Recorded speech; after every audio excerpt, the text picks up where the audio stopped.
ಅವನನ್ನ ಅಗೌರವಿಸದೆ ಬಿಡಲಾರೆ ನಾನು. ಅಪಮಾನಗೊಂಡಂತಹ ನಾನು ಅವನಿಗೂ ಅಪಮಾನವನ್ನು ಗೊಳಿಸುತ್ತೇನೆ, ಸರಿಯಾಗಿ ಮತ್ತೆ ಅರಿತೇನೆ. ದಕ್ಷಧ್ವರ ಮಾಡ್ತೇನೆ ಯಾಗವನ್ನ. ತ್ರಿವೇಣಿ ಸಂಗಮದಲ್ಲಿ ಬಂದಂತ ಎಲ್ಲವರು ಬರಬೇಕು. ಆ ಯಾಗಕ್ಕೆ ನೇತೃತ್ವ ಯಾರದ್ದು ಇಲ್ಲಿಯವರೆಗೆಲ್ಲ ಆಗ್ಲಿಕ್ಕಿಲ್ಲ, ಮೇಲವನ್ನ ಆಯ್ಕೆ ಮಾಡ್ತಿದ್ದೇನೆ. ಒಂದು ಯಾಗವನ್ನ ಮಾಡಬೇಕು ಎನ್ನುವುದನ್ನು ನಿರ್ಧರಿಸಿದವ ಈ ದಕ್ಷ ಪ್ರಜಾಪತಿ. ಹೌದಾ ಗುರುಗಳೇ? ತಮ್ಮ ನೇತೃತ್ವದಲ್ಲಿ ಮಾಡುವಂತಹ ನಕ್ಷತ್ರ ಸಂಪನ್ನಗೊಳ್ಳಬೇಕು, ಯಜ್ಞ ಆಗಬೇಕು. ಯಜ್ಞ ಆಗಬೇಕು. ತಾವೇ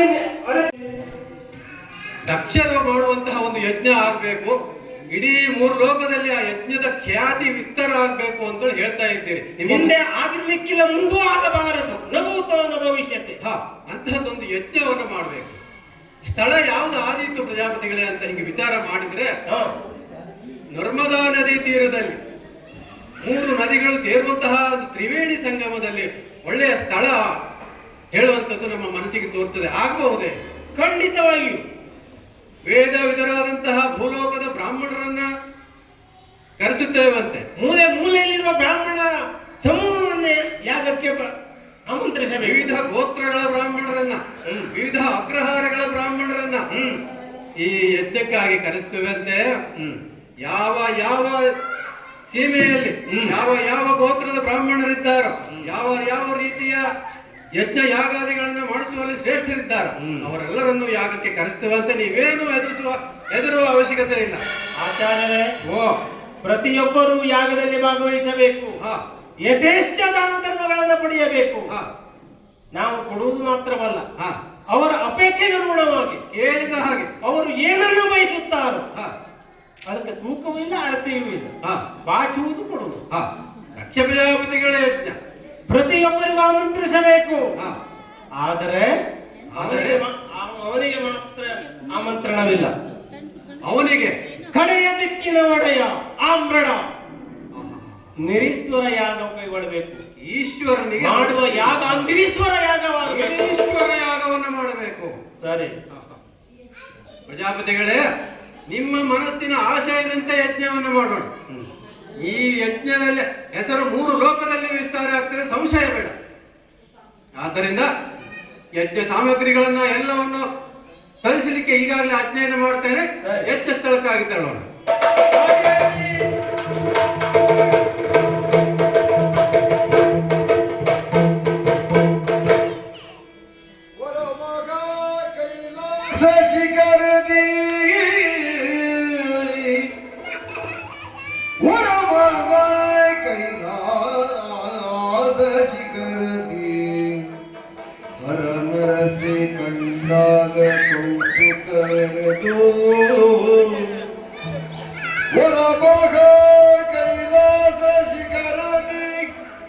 ಹರ ನರಸಿ ಕೌತುಕವೆರೆದು, ಹರ ನರಸಿ ಕಂಡಾಗ ಕೌತುಕವೆರೆದು, ಭೂಸುರನೋರ್ವನನು ಕರೆಸಿ ಕೌತುಕವೆರೆದು, ಭೂಸುರನೋರ್ವನನು ಕರೆಸಿ ಬೆಸೆಗೊಂಡಳು ಮೇ ಕರೆಸಿ, ಭೂಸುರನೋರ್ವನನು ಕರೆಸಿ ಬೆಸೆಗೊಂಡ ಉಮೆ ಕರೆಸಿ. ಇರುವವರೊಳಗೆ ಅತ್ಯಂತ ಕಿರಿಯಳು ನಾನು. ಎಲ್ಲಿ ನನ್ನ ಪರಿಚಯ ಆಗಲಿಲ್ಲ ಅಲ್ವ ನಿಮಗೆ? ಪುಟ್ಟ ಪರಿಚಯ ಮಾಡುವುದಾದ್ರೆ, ಬಹಳ ಶ್ರೀಮಂತ. ಯಾವುದರೊಳಗೆ ಶ್ರೀಮಂತ? ಬಹುಶಃ ಎಲ್ಲದರಲ್ಲೂ ನನ್ನಪ್ಪ ಶ್ರೀಮಂತನೇ. ಅದು ನಾನು ಅಂತಲ್ಲ ಸ್ವಾಮಿ, ಭೂಲೋಕದ ಪ್ರತಿಯೊಂದು ಹೆಣ್ಣಿಗೂ ಹಾಗೆಯೇ ಇರ್ತದೆ.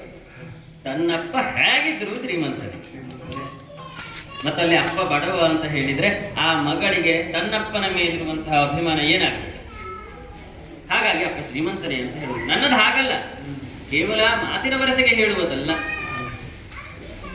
ಇಡೀ ಭೂಮಂಡಲದಲ್ಲಿ ಹುಟ್ಟಿನಿಂದ ಶ್ರೀಮಂತಿಕೆಯನ್ನು ನೋಡುವುದು ನನ್ನಪ್ಪ, ಆ ಸೃಷ್ಟಿಕರ್ತನವ.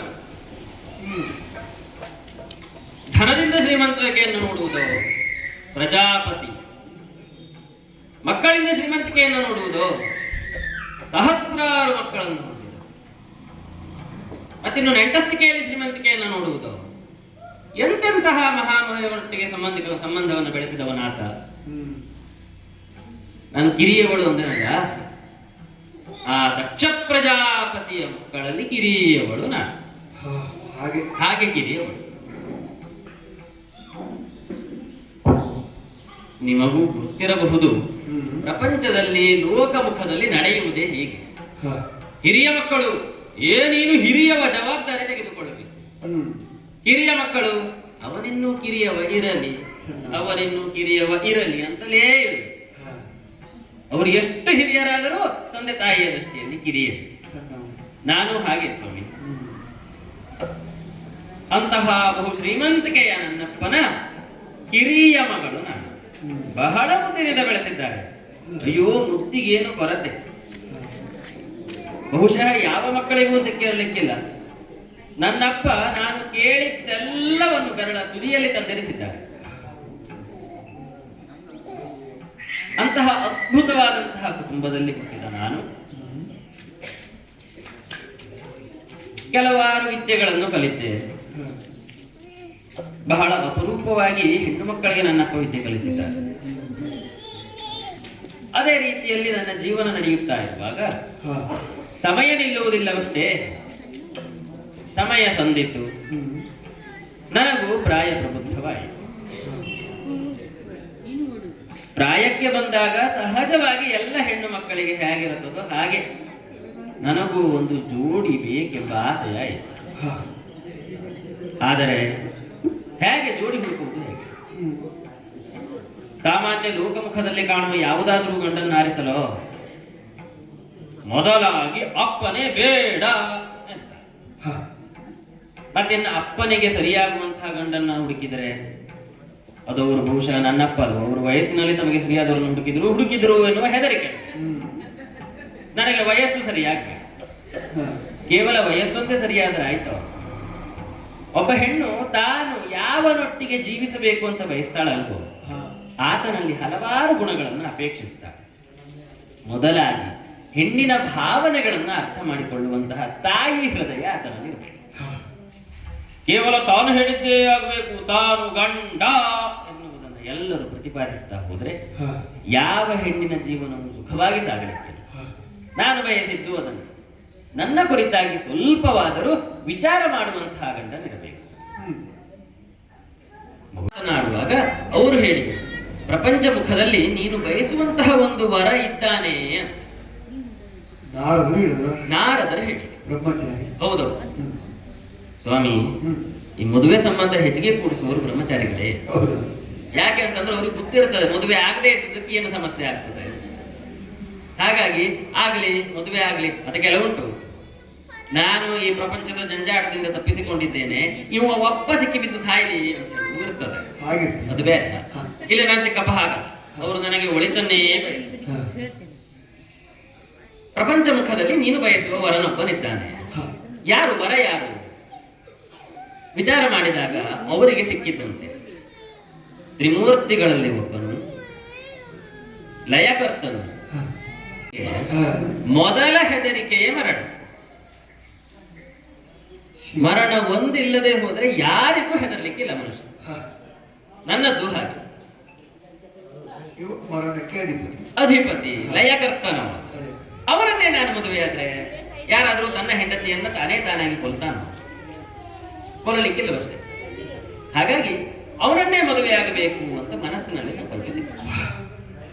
ಇಲ್ಲಿಗೆ ನನ್ನ ಇಷ್ಟದವರನ್ನ ನಾನು ಹುಡುಕಿಯಾಯಿತು. ಮತ್ತೊಂದು ವಿಪರ್ಯಾಸ ನೋಡಿ, ವರನೇ ನನ್ನನ್ನು ಹುಡುಕಿ ಬಂದದ್ದು. ನಾನು ಮಹಾದೇವನನ್ನೇ ಭಜಿಸ್ತಾ ಪ್ರೇಮಿಸ್ತಾ ಇರುವಾಗ ಕೆಲವು ಬಾರಿ ನನ್ನನ್ನು ಪರೀಕ್ಷಿಸಲಿಕ್ಕೆ ಬಂದಿದ್ರಂತೆ. ನನ್ನ ಆಮೇಲೆ ಅವರು ಹೇಳಿದ್ದು, ಮತ್ತೆ ಕೆಲವು ಬಾರಿ ಅವರು ಬಂದದ್ದು ನನಗೂ ಗೊತ್ತಾಯಿತು. ಸನ್ಯಾಸಿಗಳ ವೇಷದಲ್ಲಿ, ಸಂತರ ವೇಷದಲ್ಲಿ, ತಪೋನಿಷ್ಠರ ವೇಷದಲ್ಲಿ, ವೈರಾಗ್ಯ ವೇಷದಲ್ಲಿ ನಾನಾ ವೇಷಗಳಲ್ಲೇ ಬಂದದ್ದು. ನಾನು ಅವರನ್ನು ನೋಡಿದೆ. ಅವರು ಇಷ್ಟೊಂದೆಲ್ಲ ನನ್ನನ್ನು ಪ್ರೇಮಿಸ್ತಾರೆ, ಪ್ರೀತಿಸ್ತಾರೆ ಅಂತ ಅನ್ನಿಸಿದಾಗ ಒಪ್ಪಿದೆ. ಒಪ್ಪಿ ನಾವಿಬ್ಬರು ಮದುವೆಯಾಗಬೇಕು ಅಂತ ಆಯ್ತು. ಈ ಪ್ರೇಮ ವಿವಾಹಕ್ಕೆ ಮೊದಲನೇ ತೊಡಕು ಅಪ್ಪ ಅಮ್ಮ.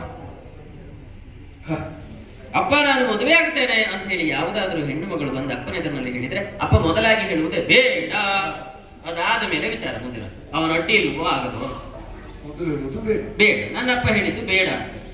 ನಾನು ಕಾಡಿದೆ, ಬೇಡಿದೆ, ಮತ್ತೊಂದು ಪ್ರಾಸ ಕೂಡಿಸುವುದಿಲ್ಲ, ಓಡಿದೆ ಅಂತ ಚಂದ ಆಗ್ತದೆ. ಹೌದು.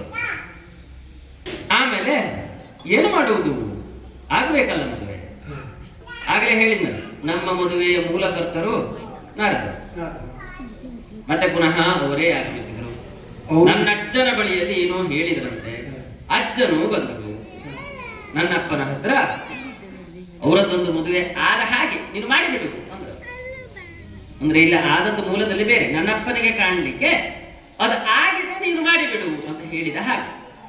ಹೀಗೆಲ್ಲ ಕಥೆಗಳಾಯ್ತು. ಒಟ್ಟಿನಲ್ಲಿ ನನ್ನ ಮದುವೆ ನಿಶ್ಚಯವಾಯಿತು. ಮದುವೆಯ ದಿನ ಹತ್ತಿರ ಬಂತು.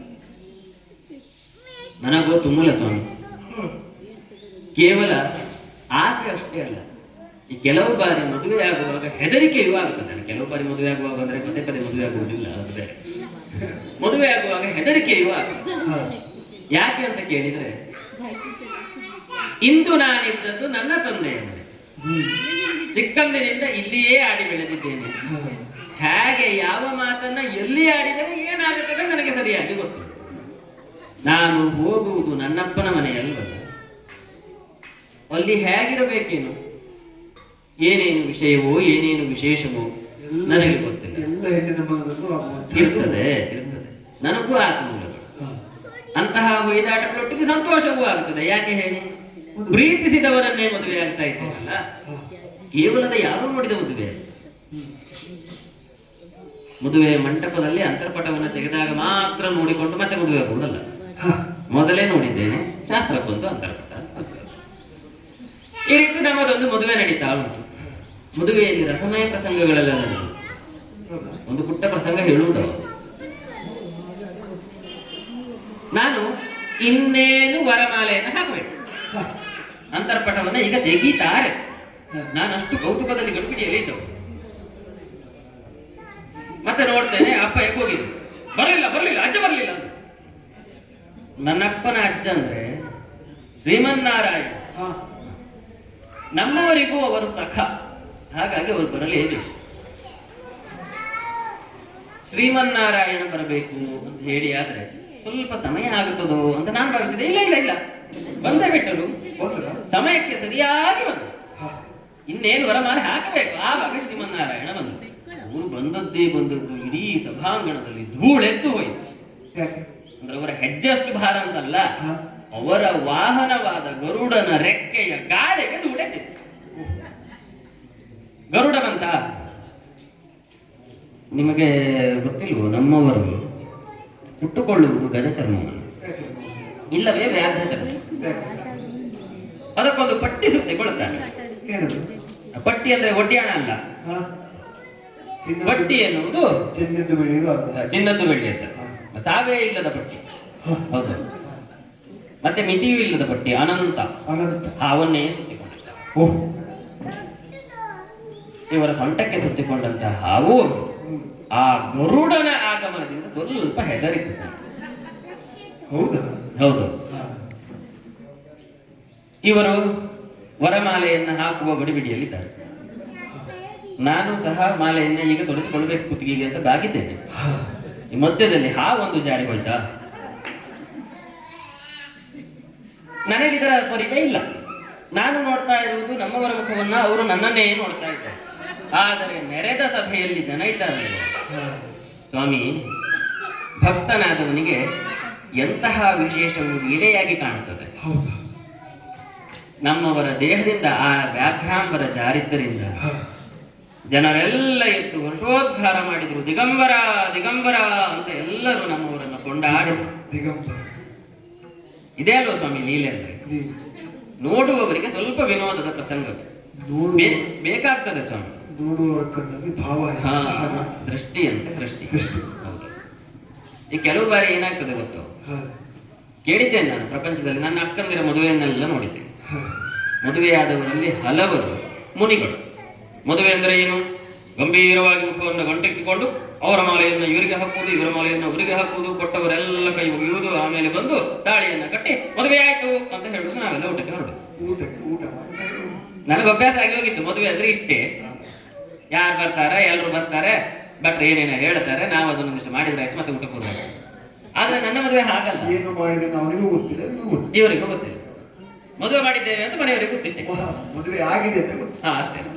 ಆದ್ರೆ ನನ್ನ ಮದುವೆಯಲ್ಲಿ ಹಾಗಲ್ಲ. ಇಂತಹ ವಿಶೇಷ ವಿನೋದಾವಳಿಗಳೆಲ್ಲ ನಡೆದು ನೆರೆದವರೆಲ್ಲ ಬಹಳ ಮಂದಹಾಸದಿಂದ ಮದುವೆಯನ್ನು ಆನಂದಿಸುವ ಹಾಗಾಗಿ ಒಂದು ಮದುವೆ ಅಥವಾ ಶುಭ ಸಮಾರಂಭದಲ್ಲಿ ವಿನೋದಗಳು ಬೇಕಾಗ್ತದೆ. ಹಾಸ್ಯರಸ ಇಲ್ಲದೆ ಹೋದರೆ ನವರಸಗಳಲ್ಲಿ ಒಂದಕ್ಕೆ ಲೋಪ ಆಗುವುದಿಲ್ಲ. ಅದಕ್ಕಾಗಿಯೇ ನನ್ನ ಮದುವೆ ವಿಶೇಷವಾದದ್ದು. ಈ ರೀತಿಯಾಗಿ ಬಹಳ ವಿಜೃಂಭಣೆಯಿಂದ ಮದುವೆಯಾಯಿತು. ನಾನು ಮದುವೆಯಾಗಿ ಬಂದೆ. ಎಲ್ಲಿಗೆ ಅಂತ ಹೇಳುವುದಿಲ್ಲ. ಬರಬೇಕಾದದ್ದು ಗಂಡನ ಮನೆಗಲ್ಲ. ನಮ್ಮವರದ್ದೊಂದು ವಿಶೇಷ ಮನೆ ಇಲ್ಲ. ಗಂಡನೊಟ್ಟಿಗೆ ಬಂದೆ. ಬರ್ತಾ ಬರ್ತಾ ನೋಡ್ತೇನೆ, ನಾನು ಚಿಕ್ಕಂದಿನಿಂದ ಒಂದೊಂದು ಕಾರ್ಯಕ್ಕೆ ಒಂದೊಂದು ಮನೆಯನ್ನು ಬಳಸಿದ.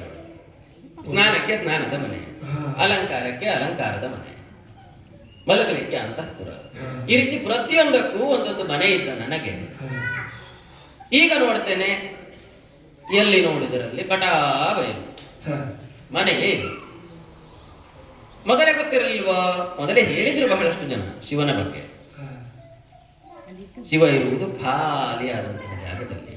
ಆದರೆ ಅಲ್ಲಿಯೇ ಎಲ್ಲವನ್ನು ತುಂಬಿಕೊಳ್ಳುವಂತಹ ಮಹಾದೇವನವನ್ನು.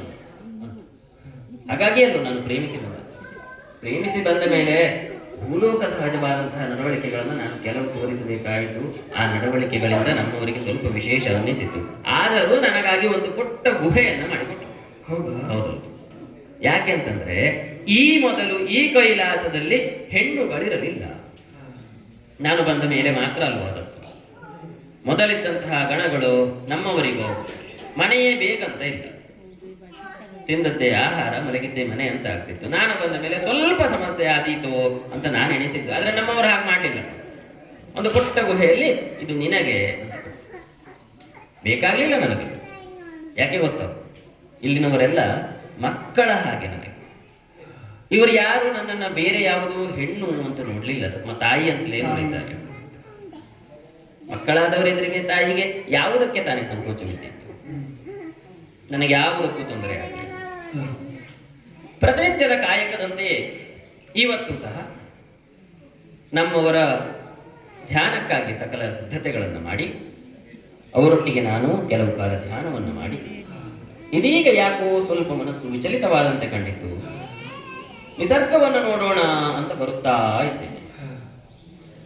ಬಂದಿದ್ದೇನೆ ಎಷ್ಟು ಸುಂದರವಾದ ಎಲ್ಲಿ ನೋಡಿದರೂ ಹಿಮಗಲ್ಲುಗಳೇ ಇರ್ತವೆ. ಈ ನೀರ್ಗಲ್ಲುಗಳ ಮಧ್ಯದಲ್ಲಿ ಬೇರೆ ಯಾವುದೇ ಬಣ್ಣಕ್ಕೆ ಅವಕಾಶ ಇಲ್ಲ. ಅರ್ಥ ಏನು? ಯಾವುದೇ ರೀತಿಯಾದಂತಹ ಒಂದು ಕೊರತೆ ಇಲ್ಲದಂತಹ ಹಿಮಶೈಲ ಇಲ್ಲಿ ನಾವಿದ್ದೇವೆ. ಬಹಳ ಸಂತೋಷ ಆಗ್ತದೆ ಸ್ವಾಮಿ. ಇಂತಹ ಪ್ರದೇಶಕ್ಕೆ ನಾನು ಬಂದು ಸುಖವಾಗಿದ್ದೇನಲ್ಲ. ಮೊದಲೊಂದು ಮಾತು ಹೇಳಿದ್ದೆ, ಹೆಣ್ಣಾದವಳು ಹೇಗೆ ತನ್ನ ಗಂಡನನ್ನು ಬಯಸ್ತಾಳೆ ಅಂತ. ನನ್ನ ಗಂಡ ಹಾಗೇ ಇದ್ದಾರೆ ಸ್ವಾಮಿ. ಗಂಡನಾದವನು ಬಹಳ ಉತ್ತಮವಾಗಿ ಹೆಂಡತಿಯನ್ನು ನಡೆಸಿಕೊಂಡ್ರೆ ಆತನಿಗೆ ಆಸ್ತಿ ಅಂತಸ್ತು ಇದೆಯೋ ಇಲ್ಲವೋ ಎನ್ನುವುದು ಆ ಹೆಣ್ಣಿಗೆ ಮುಖ್ಯ ಆಗ್ಲಿಕ್ಕಿಲ್ಲ. ಆತ ತನ್ನನ್ನು ಬಾಳಿಸ್ತಾ ಇದ್ದಾನೆ ಎನ್ನುವುದೇ ಸಂತೋಷವಾಗಿದೆ. ನನಗಾದದ್ದು ಹಾಗೆ. ನಮ್ಮವರು ತನ್ನ ಶರೀರದಲ್ಲಿಯೇ ಅರ್ಥವನ್ನು ಕೊಟ್ಟು ನನ್ನನ್ನು ಕಾಪಿಡುತ್ತಾ ಇದ್ದಾರೆ. ಇನ್ನೇನನ್ನು ಬಯಸ್ತಾಳೆ ಒಂದು ಹೆಣ್ಣಾದದ್ದು. ಇಷ್ಟು ಸುಂದರವಾದ ವಾತಾವರಣವನ್ನು ನೋಡ್ತಾ ಇದ್ರೆ ಹಾಡಬೇಕು, ನರ್ತನ ಮಾಡಬೇಕಂತ ಅನ್ನಿಸ್ತದೆ. ಇದೆಂತದೆ? ಏನಾಯ್ತು? ಕೈಲಾಸಕ್ಕೆ ಇರುವೆ ಬಂತ? ಕೈಲಾಸವನ್ನೇ ಒಂದು ಸಕ್ಕರೆಯ ಪರ್ವತ ಅಂತ ತಿಳಿದುಕೊಂಡು ಇರುವೆ ಬಂತೋ ಅಂತ. ಇಲ್ಲ, ಸ್ವಲ್ಪ ಕೆಳಗೆ ಹೋಗಿ ನೋಡ್ತೇನೆ. ಯಾರೋ ಕಾಣಿಸ್ತಾ ಇದ್ದಾರಲ್ಲ, ನೋಡ್ತೇನೆ. ಅರೆ ಬಹಳಷ್ಟು ಜನ ಹೋಗುತ್ತಾ ಇದ್ದಾರೆ, ಸಾಲು ಸಾಲಾಗಿ ಹೋಗುತ್ತಾ ಇದ್ದಾರೆ, ಸಾಲು ಗಟ್ಟಿ ಹೋಗುತ್ತಾ ಇದ್ದಾರೆ. ಯಾರಿವರು? ನೋಡಿದರೆ ಕಾಣ್ತದೆ ಇವರು ಬ್ರಾಹ್ಮಣರು, ಭೂಸುರರು, ಎಲ್ಲರೂ ಹೋಗ್ತಾ ಇದ್ದಾರೆ. ಯಾಕಾಗಿ ಹೋಗ್ತಾ ಇದ್ದಾರೆ ಏನು ಎಲ್ಲರನ್ನು ಮಾತಾಡಿಸಲು ಯಾರು ನಿಲ್ತಾ ಇದ್ರಲ್ಲ. ಓ, ಸ್ವಲ್ಪ ವೃದ್ಧರಾದವರೊಬ್ಬರು ಕಾಣಿಸ್ತಾ ಇದ್ದಾರೆ, ಇತ್ತ ಕಡೆಯೇ ಬರ್ತಾ ಇದ್ದಾರೆ. ಮಾತನಾಡಿಸ್ತೇನೆ. ಸ್ವಾಮಿ ಭೂಸುರರೇ, ಆವಲ್ಲಿಂದ ಬಂದಿರಿ?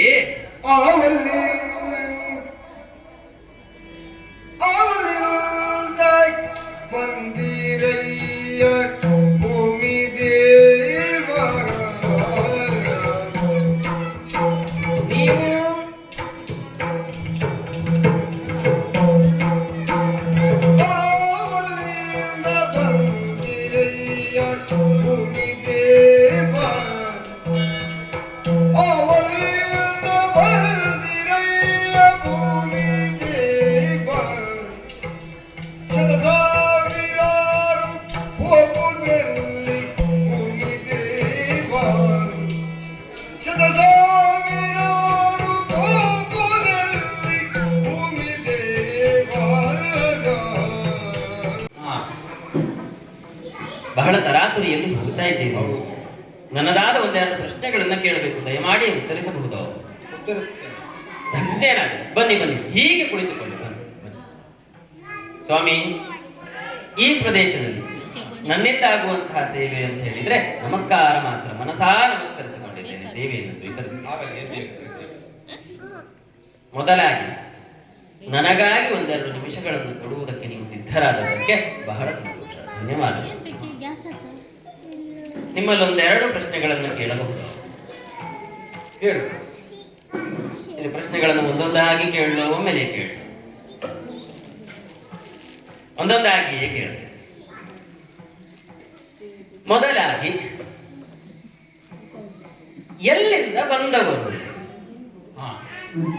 ಆವಲ್ಲಿಂದ ಬಂದಿರಿ. ಯಾಕೆ ಕೇಳಿದರೆ, ನಾನು ನೋಡ್ತಾ ಬಂದವಳು ಮೇಲಿನಿಂದ ಒಂದಲ್ಲ ಎರಡಲ್ಲ, ಇಷ್ಟೆಷ್ಟೋ ಜನ ಹೋಗ್ತಾ ಇದ್ದಾರೆ. ಲಕ್ಷ ಸಂಖ್ಯೆಯಲ್ಲಿ ಬರ್ತಾ ಇದ್ದಾರೆ. ಇಷ್ಟೆಲ್ಲ ಜನ ಹೋಗುವುದು ಹಾಗಿದ್ರೆ ಮೊದಲಿಗೆ ಬರಬೇಕಲ್ವ ಅವರು? ಎಲ್ಲಿಂದ ಬಂದವರು ಅಂತ ಮೊದಲನೆಯ ಪ್ರಶ್ನೆ. ಹೇಳಬಹುದು. ಭೂಲೋಕದ ಅಗ್ರಹಾರಗಳಿಂದ ಬಂದವರು ನಾವು ಇಷ್ಟೊಂದು ಸಂಖ್ಯೆಯಲ್ಲಿ ಬರ್ತಾ ಇದ್ದೇವೆ. ಬೆಳಿಗ್ಗೆ ಬ್ರಾಹ್ಮಿ ಮುಹೂರ್ತದಲ್ಲಿ ನಾನಾದಿ ಜಪಾನುಷ್ಠಾನಗಳನ್ನ ಮಾಡಿಕೊಂಡು ನಮ್ಮ ಹೆಂಡತಿ ಹಾಗೂ ಮಕ್ಕಳೊಡಗೂಡಿ ಸಾಲು ಸಾಲಾಗಿ ನಮ್ಮ ಹಿಂದೆಯೂ ಲಕ್ಷ ಸಂಖ್ಯೆಯಲ್ಲಿದ್ದಾರೆ, ನನ್ನ ಮುಂದೆಯೂ ಲಕ್ಷ ಸಂಖ್ಯೆಯಲ್ಲಿ ಬ್ರಾಹ್ಮಣರಿದ್ದಾರೆ. ಹೌದು, ವೇದ ವಿದ್ವಾನರು ಇದ್ದೇವೆ ನಾವು. ಇವರು ಎಲ್ಲರನ್ನ ನಾವು ಸೇರಿಕೊಂಡು ಈ ಕೈಲಾಸ ಪರ್ವತದ ಸ್ಥಳ ಇದು. ನಾವಿಲ್ಲಿ ಇಲ್ಲಿಯ ತನಕ ಬಂದಿದೆ. ನಾವು ದಾರಿಯನ್ನ ಕ್ರಮಿಸಿದ್ದೇವೆ. ಭೂಮಿಯ ಅಗ್ರಹಾರದಿಂದ, ಭೂಲೋಕದ ಅಗ್ರಹಾರದಿಂದ ಇಲ್ಲಿಯವರೆಗಾಗಿ ಬಂದಿದೆ. ಹೌದು. ನೀವೇ ಹೇಳಿದ ಹಾಗೆ ಒಂದೆರಡಲ್ಲ, ಸಾವಿರ, ಯಾಕೆ ಶತ ಸಾವಿರಗಳಷ್ಟಿದ್ದೀರಿ. ಹೌದೌದು. ಇಷ್ಟೊಂದೆಲ್ಲ ಸಂಖ್ಯೆಯಲ್ಲಿ ವಿಪ್ರರು ಹೋಗುವುದೆಲ್ಲಿಗೆ? ಹೌದು. ಇದು ನನ್ನ ಎರಡನೇ. ಯಾಕೆ? ನಾನು ಗಮನಿಸಿದ ಹಾಗೆ ಸಾಮಾನ್ಯವಾಗಿ ಯಾವುದಾದರೂ ಕಾರ್ಯಕ್ರಮಗಳು ಅಂತ ಇದ್ದರೆ ಕೆಲವು ಸಂಖ್ಯೆಯ ಬ್ರಾಹ್ಮಣರು ಹೋಗುತ್ತಾರೆ. ಅಷ್ಟೊಂದೆಲ್ಲ ಸಂಖ್ಯೆಯಲ್ಲಿ ಬ್ರಾಹ್ಮಣರು ಬೇಕಾಗುವಂತಹ ಆ ಅದ್ಭುತವಾದಂತಹ ಕಾರ್ಯ ಯಾವುದು, ಎಲ್ಲಿಗಾಗಿ ಹೋಗುವವರು ತಿಳಿಯುತ್ತಾ ಇಲ್ಲ. ಮತ್ತೆ ಒಬ್ಬರಲ್ಲ ನೀವು ಹೋಗುತ್ತಾ ಇರುವುದು ಅಲ್ಲ, ಬಹಳ ಜನ ಇದ್ದಾರೆ. ಕೇವಲ ಬಹಳವೋ? ಬಹಳ ಸಂಸಾರಗಳಿದ್ದಾರೆ. ಮಕ್ಕಳು ಒಡಗುಡಿ ಹೆಂಡಿರು ಮಕ್ಕಳನ್ನೆಲ್ಲ ಸೇರಿಸಿಕೊಂಡು ಹೋಗ್ತಾ ಇದ್ದೀವಿ. ಇಷ್ಟೆಲ್ಲ ಹೋಗುವ ಅದು ಒಂದು ವಿಧದ ಬ್ರಾಹ್ಮಣರ. ಅನೇಕ ಜನ ಚಿಕ್ಕ ಜನಿವಾರದವರು, ಅನೇಕ ಜನ ದೊಡ್ಡ ಜನಿವಾರದವರು, ಬಡಿ ಬ್ರಾಹ್ಮಣ, ಬಡ ಬ್ರಾಹ್ಮಣ, ಹಾಗೆ ಹಾಗೆ ಹಾಗೆ ಎಲ್ಲರೂ ಇದ್ದಾರೆ. ಹೌದು. ಇದರೊಟ್ಟಿಗೆ ತಿಲಕವನ್ನು ನೇರವಾಗಿಟ್ಟವರು ಕೆಲವರು, ಅಡ್ಡವಾಗಿಟ್ಟವರು ಇದ್ದಾರೆ. ಒಂದೇ ತಿಲಕದವರು ಕೆಲವರು, ಮೂರರವರು ಕೆಲವರು. ಹೌದು. ವಿಧ ವಿಧದ ಭೂಸುರರಿದ್ದೀರಿ. ಇಷ್ಟೊಂದೆಲ್ಲ ಭೂಸುರು ನಿಮ್ಮ ನಿಮ್ಮ ಸಂಸಾರಗಳೊಂದಿಗೆ ಅಂದರೆ ಹೆಂಡತಿ ಮಕ್ಕಳು ಕೆಲವೊಂದು ಕಾಣಿಸ್ತದೆ ನಿಮಗೆ 1 2 3 ವರೆಯೋ ಅಂತ, ಮತ್ತೊಂದು ಗರ್ಭದಲ್ಲಿ ಸಿದ್ಧ ಆಗಿರುವ ಹಾಗೆ ಕಾಣಿಸ್ತದೆ. ಅಲ್ಲ ನನಗೆ ಗೊತ್ತಿಲ್ಲ. 4 5 6 8 ಮಕ್ಕಳದವರು ಇದ್ದಾರೆ. ಒಳ್ಳೇದಪ್ಪ, ಎಲ್ಲ ವರ್ಗದವರು ಬ್ರಾಹ್ಮಣರಲ್ಲಿದ್ದಾರೆ. ಭೂಲೋಕದಲ್ಲಿ ಬ್ರಾಹ್ಮಣರ ಸಂಖ್ಯೆ ಹೆಚ್ಚಿದರೆ ನನಗೇನು ಬೇಸರ ಇಲ್ಲ. ಇದಷ್ಟೇ ಅಲ್ಲದೆ ಇಷ್ಟೊಂದೆಲ್ಲ ಜನ ಹೋಗುವಾಗ ಅಂತಹ ಒಂದು ಮಹತ್ ಕಾರ್ಯವನ್ನ ಯಾರೋ ಒಬ್ಬ ವಿಶೇಷನಾದವ ನಡೆಸಬೇಕಲ್ವ? ಹಾಗಾಗಿ ನನ್ನ ಈ ಎಲ್ಲ ಪ್ರಶ್ನೆಗಳಿಗೆ ದಯಮಾಡಿ ಉತ್ತರಿಸ್ತೀರಾ? ಆಯ್ತು, ಹೇಳ್ತೇನೆ.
ಯಾಕೆ ಸ್ವಾಮಿ, ಏನಾಯ್ತು?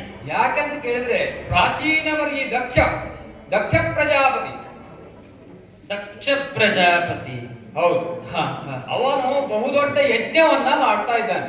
ದಕ್ಷ ಪ್ರಜಾಪತಿ ಯಜ್ಞ ಮಾಡ್ತಾ ಇದ್ದಾನೆ. ಹೌದು.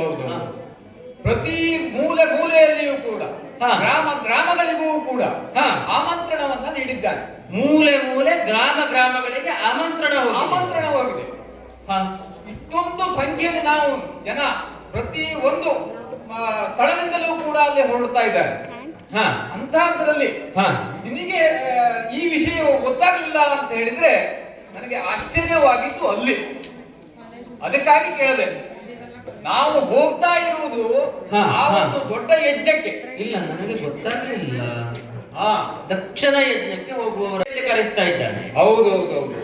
ಯಾಕೆಂತ ಕೇಳಿದ್ರೆ ಅಲ್ಲಿ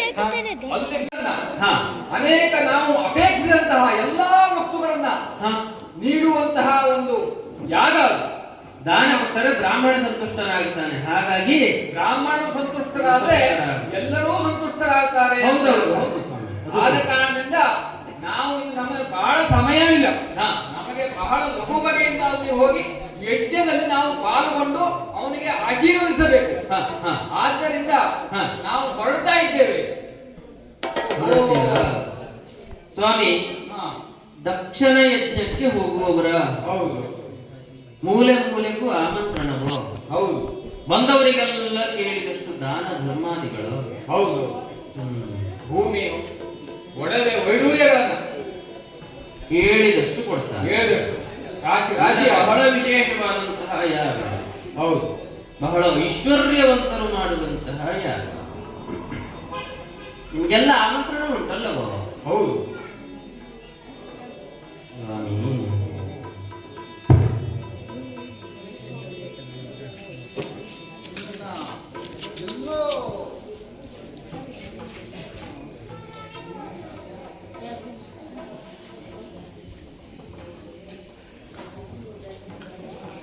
ಹೋಗ್ತಾ ಇದ್ದೇನೆ. ನಿಲ್ಲಿಸಿದ್ದು ಸ್ವಲ್ಪ ನಿಮಗೆ ತರ ಮಾಡಿದ ಹಾಗಾಯಿತು. ಆದರೂ ನಿಮ್ಮಿಂದ ವಿಷಯವನ್ನ ಕೇಳಿರುವುದು ಒಳಿತಾಯಿತು ಸ್ವಾಮಿ, ಒಳಿತಾಯಿತು. ಹೌದು. ಆದ್ರೆ ಎಲ್ಲೋ ಒಂದು ಯಜ್ಞದಲ್ಲೋ ಅಥವಾ ಮದುವೆಯಲ್ಲೋ ನಿನ್ನನ್ನ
ನೋಡಿದ್ದೀರಾ? ಈಗ ನೆನಪಾಯ್ತು. ಬಳಿ ಬ್ರಾಹ್ಮಣ, ವಯಸ್ಸಾದ ಬ್ರಾಹ್ಮಣ ನಾವು. ಆದ್ದರಿಂದ ನನಗೆ ಒಂದು ಕ್ಷಣ ನೆನಪಿಗೆ ಬರ್ಲಿಲ್ಲ. ಈಗ ನೆನಪಾಯ್ತು. ಓಹೋ, ದಕ್ಷ ಪ್ರಜಾಪತಿ ಅವಳ ಮಗಳು ದಾಕ್ಷಾಯಣಿ ಅಲ್ಲವೇ ನೀವು? ಹೌದು ಸ್ವಾಮಿ, ಸರಿಯಾಗಿ ಗೊತ್ತಿದೆ. ಹಾಗಾದ್ರೆ ಈಗ ನೀನು ನಮ್ಮ ಸಂಗಡನೆ ಬಂದು ಬಿಡು. ಯಾಕೆಂತ ಕೇಳಿದ್ರೆ ಇಷ್ಟೊಂದು ಸಂಖ್ಯೆಯಲ್ಲಿ ನಾವು ಹೋಗ್ತಾ ಇದ್ದೇವೆ. ನಿನಗೆ ಆಮಂತ್ರಣ ಇರ್ಲಿಕ್ಕಿಲ್ಲ, ಬಿಡೋದನ್ನ. ಈ ಕೆಲವಷ್ಟು ಸ್ಥಳಗಳಿಗೆ ಆಮಂತ್ರಣದ ಅವಶ್ಯಕತೆ ಇರುವುದಿಲ್ಲ ದಾಕ್ಷಾಯಿಣಿ. ಯಾಕೆಂತ ಕೇಳಿದ್ರೆ ಗುರುಗಳು ಮಾಡುವಂತಹ ಒಂದು ಯಜ್ಞ ಯಾಗಾದಿಗಳು ಮಠ ಮಾನ್ಯಗಳಲ್ಲಿ ಹಾಗೂ ದೇವಸ್ಥಾನಗಳಲ್ಲಿ ನಡೆಯುವಂತಹ ಯಾಗಗಳು, ಹಾಗೆ ತಂದೆ ತಾಯಿಯರ ಮನೆಯಲ್ಲಿ ನಡೆಯುವಂತಹ ಒಂದು ಧಾರ್ಮಿಕ ಕಾರ್ಯಕ್ರಮಗಳಿಗೆ ಯಾವುದೇ ಆಮಂತ್ರಣಗಳ ಅವಶ್ಯಕತೆ ಇರುವುದಿಲ್ಲ. ಆದ್ದರಿಂದ ನೀನು ಅದನ್ನ ಚಿಂತಿಸಬೇಡ. ನೀನು ನಮ್ಮ ಸಂಗಡ ಸೇರಿಕೊಂಡು ಯಜ್ಞಕ್ಕೆ ಹೋಗೋಣ, ಬರುವಂತವಳಾಗು ನೀವು. ಆಮಂತ್ರಣಕ್ಕೆ ಆಧಾರಿಯಾಗಿದ್ದೇನೆ ಸ್ವಾಮಿ. ನೀವು ಕರೆದದ್ದು ತಪ್ಪಲ್ಲ. ಯಾಕೆ ಕೇಳಿದ್ರೆ ಇವಳು ಇಂಥವರ ಮನೆಯ ಮಗಳು ಅಂತ ನಿಮಗೆ ಗುರುತಾದಾಗ ನೀವು ಹೇಳಿದ್ರಲ್ಲ, ತಾಯಿಯ ಮನೆಗೆ, ರಾಜನ ಮನೆಗೆ, ಗುರುವಿನ ಮನೆಗೆ, ಹೆಣ್ಣಾದವಳು ಗಂಡನ ಮನೆಗೆ. ಒಂದು ವಿಶೇಷವೋ ಒಂದು ಕಾರ್ಯವೋ ಯಾವುದೋ ಒಂದು ಪ್ರಸಂಗವೋ ಅಲ್ಲಿ ಆಗತ್ತದೆ ಅಂತಂದ್ರೆ ಆಮಂತ್ರಣ ಇದ್ದೇ ಹೋಗ್ಬೇಕಂತ ಇಲ್ಲ. ಹೌದು, ನೀವು ಹೇಳಿದ ಮಾತನ್ನು ಹೋಗ್ತೇನೆ. ಆದ್ರೆ ನನಗೆ ಸ್ವಲ್ಪ ವಿಷಾದ. ಏನು ವಿಷಾದ? ನೀವೆಲ್ಲ ನಿಮ್ಮ ಸಂಸಾರಗಳೊಟ್ಟಿಗೆ ಹೋಗ್ತಾ ಇದ್ದೀರಿ. ಹೌದು, ನನಗೂ ಒಂದು ಸಂಸಾರ, ನಮ್ಮವರಿದ್ದಾರೆ. ನೀವು ಹೆಂಡತಿ ಮಕ್ಕಳೊಟ್ಟಿಗೆ ಹೋಗ್ತಾ ಇದ್ದೀರಿ. ಒಂದು ಕೆಲಸ ಮಾಡು, ನಾನು ಹೋಗಿ ನಮ್ಮವರನ್ನ ಕರೆದುಕೊಂಡು ಈಗ ಇಲ್ಲಿಗೆ ಬರ್ತೇನೆ ಒಟ್ಟಿ. ಆದಷ್ಟು ಬೇಗನೆ ಬರಬೇಕು. ಯಾಕೆಂತ ಕೇಳಿದ್ರೆ ನಮಗೆ ಸಮಯವಿಲ್ಲ. ನಾವು ಮುಂದೆ ಹೋಗ್ತಾ ಇರ್ತೇವೆ. ನೀವು ಹಾಗೆ ನಮ್ಮ ಒಂದು ಇಷ್ಟೊಂದು ಸಂಖ್ಯೆಯಲ್ಲಿ ಜನ ಬರ್ತಾ ಇದ್ದಾರೆ. ಇದೊಂದು ಅವರ ಹೌದು. ಹಿಂದೆಯೇ ಸೇರಿಕೊಂಡು ಬಿಡು. ಹೌದೌದು. ಅಲ್ಲ, ಏನು ಕೇಳಿದ್ರೆ ನಾನು ನನ್ನ ಅಪ್ಪನ ಮನೆಗೆ ಹೋಗುವುದು. ಹೌದು. ಕೆಲವಾದ ಅಲಂಕಾರ ಮಾಡಿಕೊಳ್ಬೇಕು. ಇದ್ದಷ್ಟರೊಳಗೆ ಆಭೂಷಣಗಳನ್ನು ಹಾಕಿಕೊಂಡು ಬರಬೇಕು. ಹಾ. ನಾನು ಬರುವಾಗ ಸ್ವಲ್ಪ ತಡ ಸಲ್ಲಿಸಬಹುದಾ? ಸ್ವಲ್ಪ ನಿಲ್ಲಬಹುದಾ? ಏನೇ ಆಗಲಿ ಆದಷ್ಟು ಶೀಘ್ರವಾಗಿ ನೀನು ನಿನ್ನ ಹಾಗಿದ್ದಲ್ಲಿ ನೀವು ಸ್ವಲ್ಪ ಮುಂದೆ ಸಾಗಿ, ನಾನು ನಮ್ಮ ವಾಹನದಲ್ಲಿಯೇ ಬರ್ತೇನೆ. ನಾವು ಆಯ್ತು ಆಯ್ತು. ಹೌದು. ಆದೀತಾ? ನೀವು ಮೇಲಿನ ಹಾಗೆ ಸ್ವಲ್ಪ ಎತ್ತರದಿಂದ ಬರ್ತೇನೆ. ಆಯ್ತು ಆಯ್ತು ಆಯ್ತು. ಹಾಗೆ ಮಾಡಿ ನಾವು ಹಾಗಿದ್ರೆ ನೀವು ಮುಂದೆ ಸಾಗಿ ಸ್ವಾಮಿ. ಇನ್ನೊಂದು ಮಾಹಿತಿಗಾಗಿ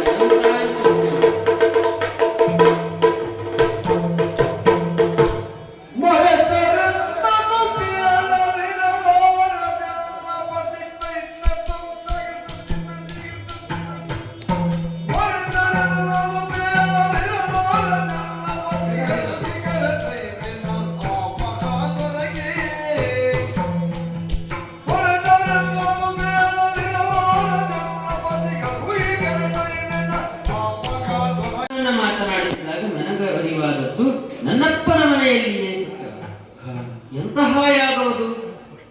ಅವರ ಬಿಡಿ ಬಿಡಿ ನೋಡಿದ್ರೆ ಗೊತ್ತಾಗ್ಲಿಕ್ಕಿಲ್ಲ. ಎಷ್ಟೊಂದು ಆತುರವಾಗಿ ಹೋಗ್ತಾ ಇದ್ದಾರೆ. ಅಷ್ಟೊಂದು ವಿಶೇಷವಾದಂತಹ ಯಾಗಕ್ಕೆ ನನಗೆ ಆಮಂತ್ರಣ. ಹೀಗಾಗಿರಬಹುದು. ನಾನು ಒಂದು ವೇಳೆ ಎಲ್ಲಿಯಾದ್ರೂ ಗಣಗಳೊಟ್ಟಿಗೆ ಸಂಚಾರಕ್ಕೆ ಹೋದಾಗ ಅಲ್ಲಿಂದ ಆಮಂತ್ರಣ ಬಂದು ನಮ್ಮವರಿಗೆ ಆಮಂತ್ರಣ ತಲುಪಿರಲು ಸಾಕು. ನಾನು ಈ ಕ್ಷಣದಲ್ಲಿ ಹೋಗಿ ನಮ್ಮವರೊಟ್ಟಿಗೆ ಮಾತಾಡ್ತೇನೆ. ಅವರನ್ನು ಕರ್ಕೊಂಡೇ ನಡೀತೇನಂತೆ. ಸ್ವಾಮಿ ಸ್ವಾಮಿ ಸ್ವಾಮಿ ಆಗ್ಲಿಕ್ಕೆ ಇಲ್ಲ ಈಗ. ಓಡೋಡಿ ಬರ್ತಾ ಇದ್ದೀಯ, ಕುಣಿತ ಬರ್ತಾ ಇದೆಯಾ. ಮೊದಲೇ ಕಣಿವೆಯ ಪ್ರದೇಶ, ಹಿಮದ ಪ್ರದೇಶ, ಹಿಮಾಚ್ಛಾದಿತ ಪ್ರದೇಶ. ಎಲ್ಲಿಯಾದ್ರೂ ಜಾರಿದರೆ ಅಡಿಯುವುದಾದರೆ ಯಾವ ಕಾಲದಲ್ಲಿಯೂ ಯಾರು ಜಾರಿದರೂ ಹಿಡಿದುಕೊಳ್ಳುವ ನನ್ನ ಪತಿಯಾದಾಗ ನಾನು ಜಾರಿದ ಬಿಡ್ತಾನೆ. ಆದರೂ ನಿಧಾನವೇ. ಇಲ್ಲವೇ ಈಗ ನಿಧಾನ ಆಗ್ಲಿಕ್ಕಿಲ್ಲ. ನೀವೇ ಮತ್ತೆ ಬಾಯಲ್ಲಿ ಹೇಳುವುದು, ಮತ್ತೆ ಕೈ ಯಾವುದೋ ಕಡೆ ತೋರಿಸಿ ಹೋಗುವ ಕಾಣುದಿಲ್ವ? ನೋಡಿ ಹೋಗುವ. ನಾನು ಹೋಗುವ. ಏನೆಲ್ಲೋ ತೋರಿಸ್ತಾ ಇದ್ದಿ, ಬಾಯಲ್ಲಿ ಹೋಗುವ ಅಂತ ಹೇಳ್ತಾ ಇದ್ದಿ. ನೋಡಿ ಮೊದಲು ನೋಡಿ ಮತ್ತೆ ಹೋಗುವ. ನೋಡಿರಿ ಬಿದ್ದರು ಹೋಗುವುದಾಗೋ ನೋಡಿ ಸ್ವಾಮಿ. ನೋಡಿದ್ರೆ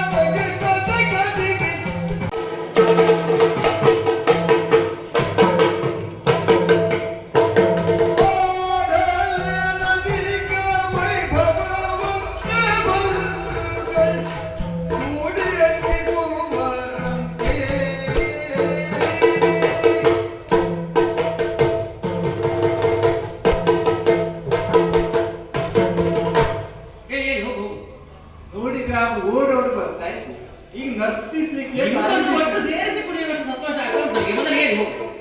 ನೋಡ್ತಾ ಇದ್ದೇನೆ ಕೆಳಗಡೆ ತೋರಿಸ್ತಾ ಇದ್ದಿ. ಮತ್ತೆ ತೋರಿಸದೆ ಅಲ್ಲಿ ಅವ್ರು ಹೋದಕ್ಕೆ ಹೋಗುವ. ನಾವು ಹೇಳಿ ಬ್ರಾಹ್ಮಣರು ಕಾಣ್ತಾ ಹಾ ಎಲ್ಲೋ ಒಂದೆಲ್ಲ ಸಂಖ್ಯೆಯ ಬ್ರಾಹ್ಮಣರು ಹೋಗ್ತಾ ಇದ್ದಾರೆ. ಕಾಣ್ತಾ ಉಂಟಾ? ಹೌದು. ನಡಿ ನಾವು ಅರ್ಥ ಆಯ್ತು ನನಗೆ. ಎಂತದ್ದು? ಬ್ರಾಹ್ಮಣರು ಅಂದ್ರೆ ನನಗೆ ಬಹಳ ಪ್ರೀತಿ. ಹೌದು. ಬ್ರಾಹ್ಮಣರಿಗೆ ಎಲ್ಲಿ ಗೌರವಿಸ್ತದೋ ಹಾ ಅಲ್ಲಿ ದೇವತೆಗಳು ಕೂಡ ಭೂಲೋಕದಲ್ಲಿ ಅವರಿಗೆ ಹಾ ಹಾ. ನಮ್ಮನ್ನ ನೋಡಿದ ಹಾಗೆ ನೋಡ್ತಾರೆ. ಹೌದೌದು ಹೌದು. ಬ್ರಾಹ್ಮಣೋ ಮಮ ದೇವತಾ ಅಂತ ಹೇಳ್ತಾರೆ. ಹೌದು. ಮತ್ತೆ ಕೇಳ್ತೀಯ? ಅಲ್ಲಿ ನಾವು ಒಂದು ಕೆಲಸ ಮಾಡ್ಬೋದು. ಹಾ. ಮಾತಾಡ್ತಾ ಹೋಗು. ಹಾ ಹೋಗು. ಒಂದು ನಿಮಿಷ. ನೀನು ಬ್ರಾಹ್ಮಣರನ್ನು ತೋರಿಸಿದಾಗ ನನಗೆ ಸಂಪೂರ್ಣ ಅರ್ಥ ನಾನು ತೋರಿಸಿದ ಮಾತುಗಳು ಆಗುತ್ತದೆ. ಏನು ಹೇಳಿ? ಹಾ, ನನಗೆ ಅರ್ಥ ಆಗದೆ ಇರುವಂತದ್ದು ಏನಿದೆ? ಅಯ್ಯೋ ನನಗೊಂದು ಆಗ್ತದೆ, ನೀವು ಹೇಳಿ. ಹಾ. ಬ್ರಾಹ್ಮಣರ ಹಾ ಬಾಳ್ವೆ ಅನ್ನುವಂಥದ್ದು, ಹಾ ಬಾಳು ಅನ್ನುವಂಥದ್ದು ಹಾ ಬಹಳವಾದಂತಹ ಶ್ರೇಷ್ಠವಾದಂತಹ ಬಾಳ್ವೆ. ಹೌದು. ಬ್ರಾಹ್ಮಣರು ಬಹಳ ಉತ್ತಮರು. ಬ್ರಾಹ್ಮಣರು ಸಿಕ್ಕಿದ್ದಕ್ಕೆಲ್ಲ ಒಂದು ಉದಾಹರಣೆ ಕೊಡ್ತೇನೆ. ಆಸೆ ಪಡುವವರಲ್ಲ. ಹಾ, ಮುಂದೆ. ಭೂಲೋಕದ ಸುರರು. ಹೌದೌದು. ಅದೆಲ್ಲದು ಹೌದು. ಒಂದು ಎಲೆಯಿಂದ ಅವರ ಪ್ರಾರಂಭ. ಅಯ್ಯೋ. ಬಾಳೆ ಅಂತ ಹೆಸರು. ಹೌದೌದು. ಬಾಳೆ ಎಲೆಯಲ್ಲಿ ಹೌದೌದು. ಹೌದೌದು. ಎಡಕ್ಕೆ ಕುಡಿ ಮಾಡಿದರೆ ಹೌದೌದು. ಅದು ಮಂಗಲ ಹೌದೌದು. ಕಾರ್ಯಕ್ರಮ. ಹೌದೌದು. ಬಲಕ್ಕೆ ಕುಡಿ ಮಾಡಿದ್ರೆ ಅದು ಅಪರ ಕಾರ್ಯಕ್ರಮ. ಹೇಳು. ನೇರವಾಗಿ ಇಟ್ಟರೆ ಹುಡಿಯನ್ನ ನಮ್ಮ ದೇವತೆಗಳಿಗೆ ಅರ್ಪಿಸಿದ್ದು ಅಂತ. ಅಯ್ಯೋ ನಾನು ಇಲ್ಲೋ ಅವರದ ಭೋಜನ ಶೈಲಿ ಇದೆ. ಹಾ ಬಾಳೆಯನ್ನ ಎಡಕ್ಕೆ ಪುಡಿ ಮಾಡಿ ಹಾಕಿ ಹಾ. ಅದಕ್ಕೆ ಮೊದಲು ಉಪ್ಪನ್ನ ಬಡಿಸಿ. ಅಯ್ಯೋ ಮಾಡಿದ್ದೆಲ್ಲ ಬಡಿಸ್ತಾರೆ ಮುಂದೆ. ನೀನು ಬ್ರಾಹ್ಮಣರನ್ನ ತೋರಿಸಿದ್ಯಲ್ಲ, ಹಾ. ಅಂದ್ರೆ ಅತ್ಯಂತವಾದಂತಹ ಋಣ ಇರುವುದು ಉಪ್ಪು ಅನ್ನುವಂತಹ ಕಾರಣಕ್ಕಾಗಿ ಅದನ್ನು ತುದಿಯಲ್ಲಿ ಪ್ರಾರಂಭದಲ್ಲಿ ಬಡಿಸಬೇಕು. ದೇವರೇ ಷಡು ರಸಗಳಿಂದ ಇರುವಂತದ್ರಲ್ಲಿ ಒಂದು ರಸ ಕಡಿಮೆ ಇರುವಂತ ಉಪ್ಪಿನಕಾಯಿಯನ್ನ ಅದರ ನಂತರದಲ್ಲಿ ಬಡಿಸಬೇಕು. ನೀ ಬ್ರಾಹ್ಮಣರನ್ನ ತೋರಿಸಿ ನನ್ನನ್ನು ಶಿವನ ಹತ್ರ ಮಾತನಾಡು ಅಂದ್ರೆ ನಾನು ಅದನ್ನೇ ಆಡಬೇಕಲ್ವಾ? ಅಯ್ಯೋ ರಾಮ ಏನಂತ ರಾಜಭಾಷಣವ? ಅಲ್ಲ, ಒಂದು ವಿಷಯ ತೋರಿಸಿ ಮಾತಾಡಿ. ಬ್ರಾಹ್ಮಣರನ್ನ ತೋರಿಸಿ ಸ್ವಲ್ಪ ನಿಲ್ಲಿ, ನಾನು ಅಂತ ಹೇಳ್ತೇನೆ. ಹಾ, ಹೇಳು. ಬ್ರಾಹ್ಮಣರು ಹೋಗುವುದನ್ನು ನೋಡಿದ್ದೀರಾ? ಹೌದು. ಎಷ್ಟೊಂದೆಲ್ಲ ಸಂಖ್ಯೆಯಲ್ಲಿ ಹೋಗ್ತಾ ಇದ್ದಾರೆ ಕಾಣಿಸ್ತದ. ಸರಿ, ಅದಕ್ಕಾಗಿ ಆಡಿದ್ದು ಇದೆಲ್ಲವನ್ನು. ಎಲ್ಲಿಗೆ ಹೋಗ್ತಾ ಇದ್ದಾರೆ ಗೊತ್ತಾ? ಅದು ನೀನು ಹೇಳ್ಬೇಕು ತಾನೆ. ಮತ್ತೆ ಬ್ರಾಹ್ಮಣರು ಅಲ್ಲಿ ಹೋಗ್ತಾ ಇರುವುದು, ಹಾ ಮತ್ತೆ ನೀನು ಈ ತರ ಸಂಭ್ರಮಿಸುವುದು. ಹಾ ಹಾ ಮೊದಲೊಂದು ಸಂಬಂಧ ಉಂಟು ಹೇಳ್ತೇನೆ. ಕೇವಲ ಸಂಭ್ರಮ ಲಾಗ ಉಂಟು ನನಗೆ. ಹಾ. ಒಂದು ಗಡಿಬಿಡಿ. ಈಗ ಕೆಲವು ಬಾರಿ ಗಡಿಬಿಡಿಯನ್ನು ಹೇಳುವಾಗ ನಾನು ಹೇಳುವುದು ಹಿಂದಿನ ಮುಂದೆ ಹಿಂದೆ ಅಲ್ವಾಯ್ತು, ನೀವು ಸ್ವಲ್ಪ ಸರಿ ಮಾಡಿಕೊಳ್ಬೇಕು. ಸರಿ, ಅಷ್ಟೊಂದೆಲ್ಲ ಜನ ಹೋಗ್ತಾ ಇದ್ದಾರೆ. ಸರಿ, ನೋಡಿದೆ. ಹೋಗುವವರಲ್ಲಿ ನಾನು ನಿಧಾನವಾಗಿ ಕೆಳಗೆ ಹೋಗಿ ಕೇಳಿದೆ. ನೋಡಿ ನಾನು ಹೇಳಿದ್ದು ನೋಡಿ, ನಿಧಾನವಾಗಿ ಕೆಳಗೆ ಹೋಗಿ ಕೇಳಿದೆ. ಬ್ರಾಹ್ಮಣರಿದ್ದಲಿಗೆ ನೀನು ಕೆಳಗಡೆ ಹೋದ. ಕೇಳಿದ ಕೂಡಲೇ ಅವರೊಂದಿಷ್ಟು ವಿಷಯವನ್ನು ಹೇಳಿದ್ರು. ಓಡೋಡಿ ಬಂದೆ. ನಡೆದು ಹೋಗು ಅಂದ್ರೆ ನಿಮ್ಗೆ ಅರ್ಥ ಆಗಲಿಲ್ಲ ಅಲ್ವೋ? ಅರ್ಥ ಆಗದೆ ಇರಲಿಕ್ಕೆ ನೀವು ಮಹಾದೇವ ಸರ್ವಜ್ಞ, ನೀವು ನಿಮಗೆ ಅರ್ಥ ಆಗೋದು ಉಂಟು. ಮತ್ತೆ ಎಲ್ಲರೂ ನಾನು ಅಲ್ಲ, ನೀನು ದಿನದ ಯಾವಾಗಲೂ ಇರುವ ತರನೇ ಇನ್ನೂ ಅಲ್ಲ. ಯಾವತ್ತು ಇರುವಂತ ವಿಷಯ ನೀನು ಹೋದಲ್ಲಿಗೆ ಹೋಗ್ತೇನೆ, ಹೌದಾ? ನೀನು ಕೆಳಗಡೆ ಹೋಗಿ. ಹೌದು. ಅಂದ್ರೆ ಕೆಲವು ಕ್ಷಣಗಳ ಕಾಲ ಬೆನ್ನು ಮಾಡಿದ್ದಿ ಕೈಲಾಸಕ್ಕೆ.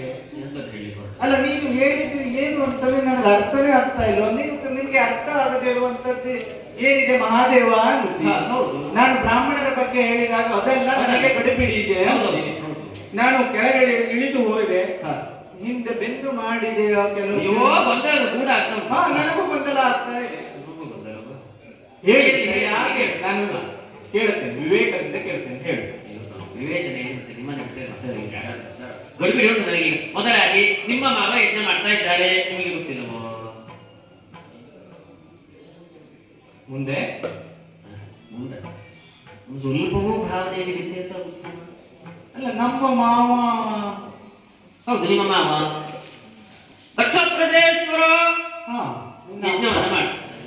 ನಿಮ್ಮ ಮಾವ ಹೇಳುವುದು ನನ್ನ ಅಪ್ಪ ಅಂತ ಹೇಳ್ಬೋದಿತ್ತಲ್ಲ. ನಿಮ್ಮ ಮಾವ ಉಂಟುಂಟು, ಮುಂದೆ ಹೇಳ್ತೇನೆ. ಅವರು ಯಜ್ಞವನ್ನ ಮಾಡ್ತಾ ಇದ್ದಾರೆ. ನಾವೀಗ ಈಗ ಹೋಗ್ಬೇಕು. ಕೆಲವು ಬಾರಿ ನೀವು ಧ್ಯಾನಾಸಕ್ತರಾಗಿರುವಾಗ ಅಥವಾ ನಾನೆಲ್ಲಾದ್ರೂ ಸಂಚಾರಕ್ಕೆ ಹೋಗಿರುವಾಗ ಆ ಮಂತ್ರನ ಬಂದಿರ್ತದೆ, ನಿಮಗದು ಗೊತ್ತಿರ್ತದೆ, ನನಗೆ ಹೇಳಲಿಕ್ಕೆ ಮರೆತಿರ್ತೀರಿ. ಈಗ ಎಲ್ಲಿ ಹೋಗುವ? ನಿಮಗೆ ಕೆಳಗಡೆ ಹೋದಾಗ ಬ್ರಾಹ್ಮಣರಲ್ಲಿ ಕೇಳಿದಾಗ ಈ ವಿಷಯ ಗೊತ್ತಾಯ್ತು. ನೀನು ಇಷ್ಟು ಸುಲಭವಾಗಿ ಹೇಳುವ ಮಾತನ್ನ ನೋಡಿ, ಅಲ್ಲಿ ಬ್ರಾಹ್ಮಣರು ಹೋಗ್ತಾ ಇದ್ದಾರೆ, ನಾನು ಈಗ ಹೋಗ್ಬೇಕು, ಆಗಲೇ ಗಡಿಬಿಡಿ ಇದೆ. ಇದು ಸಂತೋಷ ಮತ್ತು ಆನಂದ ಸೇರಿದಂತಹ ಸಂದರ್ಭ. ಹಿಂದಿನ ಮುಂದಾಗ್ತದೆ. ಆದ್ರೆ ನಾನು ದಾಕ್ಷಾಯಿಣಿಯನ್ನು ನೋಡ್ತಾ ಇರುವುದು ಇವತ್ತಲ್ಲವಲ್ಲ. ಮದುವೆ ಆದ ದಿನದಿಂದಲೂ ಕೂಡ ತವರು ಮನೆಯ ಸುದ್ದಿಯನ್ನು ಈ ತರದಲ್ಲಿ ಹೇಳಿದವಳು ನನ್ನ ದಾಕ್ಷಾಯಿಣಿ ಅಲ್ಲವಲ್ಲ. ಸ್ವಲ್ಪ ನನ್ನ ಗುಣ ವ್ಯತ್ಯಾಸ ಆಯ್ತು. ಹೌದು, ಹಾಗಾಗಿ ಕೇಳ್ತಾ ಇರುವುದು. ಅಯ್ಯೋ ಸ್ವಾಮಿ, ನಿಮ್ಮಲ್ಲಿ ಒಂದು ಕ್ಷಣ ಬೆನ್ನು ಮಾಡಿದ್ರಿಂದ ಹಾಗಾಯ್ತು ಅಂತ ನೋಡಿದ ನಾನು ಇಲ್ಲ ಹತ್ತಿರದಲ್ಲೇ ಇದ್ದೇನೆ. ಅದಕ್ಕೆ ನಿಮ್ಮನ್ನೇ ಜೊತೆ ಮತ್ತೆ ಬೇರೆ ಜೊತೆಗೆ ನನಗೆ ಬರ್ತದ. ಅಲ್ಲಿಗೆ ಹೋಗ್ಬೇಕೀಗ ನಾವು, ಹೋಗಲೇಬೇಕು. ಹೋಗದೆ ನನಗಾಗ್ಲಿಕ್ಕಿಲ್ಲ. ಯಾಕೆ? ಹೇಳ್ತೀನಿ ಯಾಕೆ?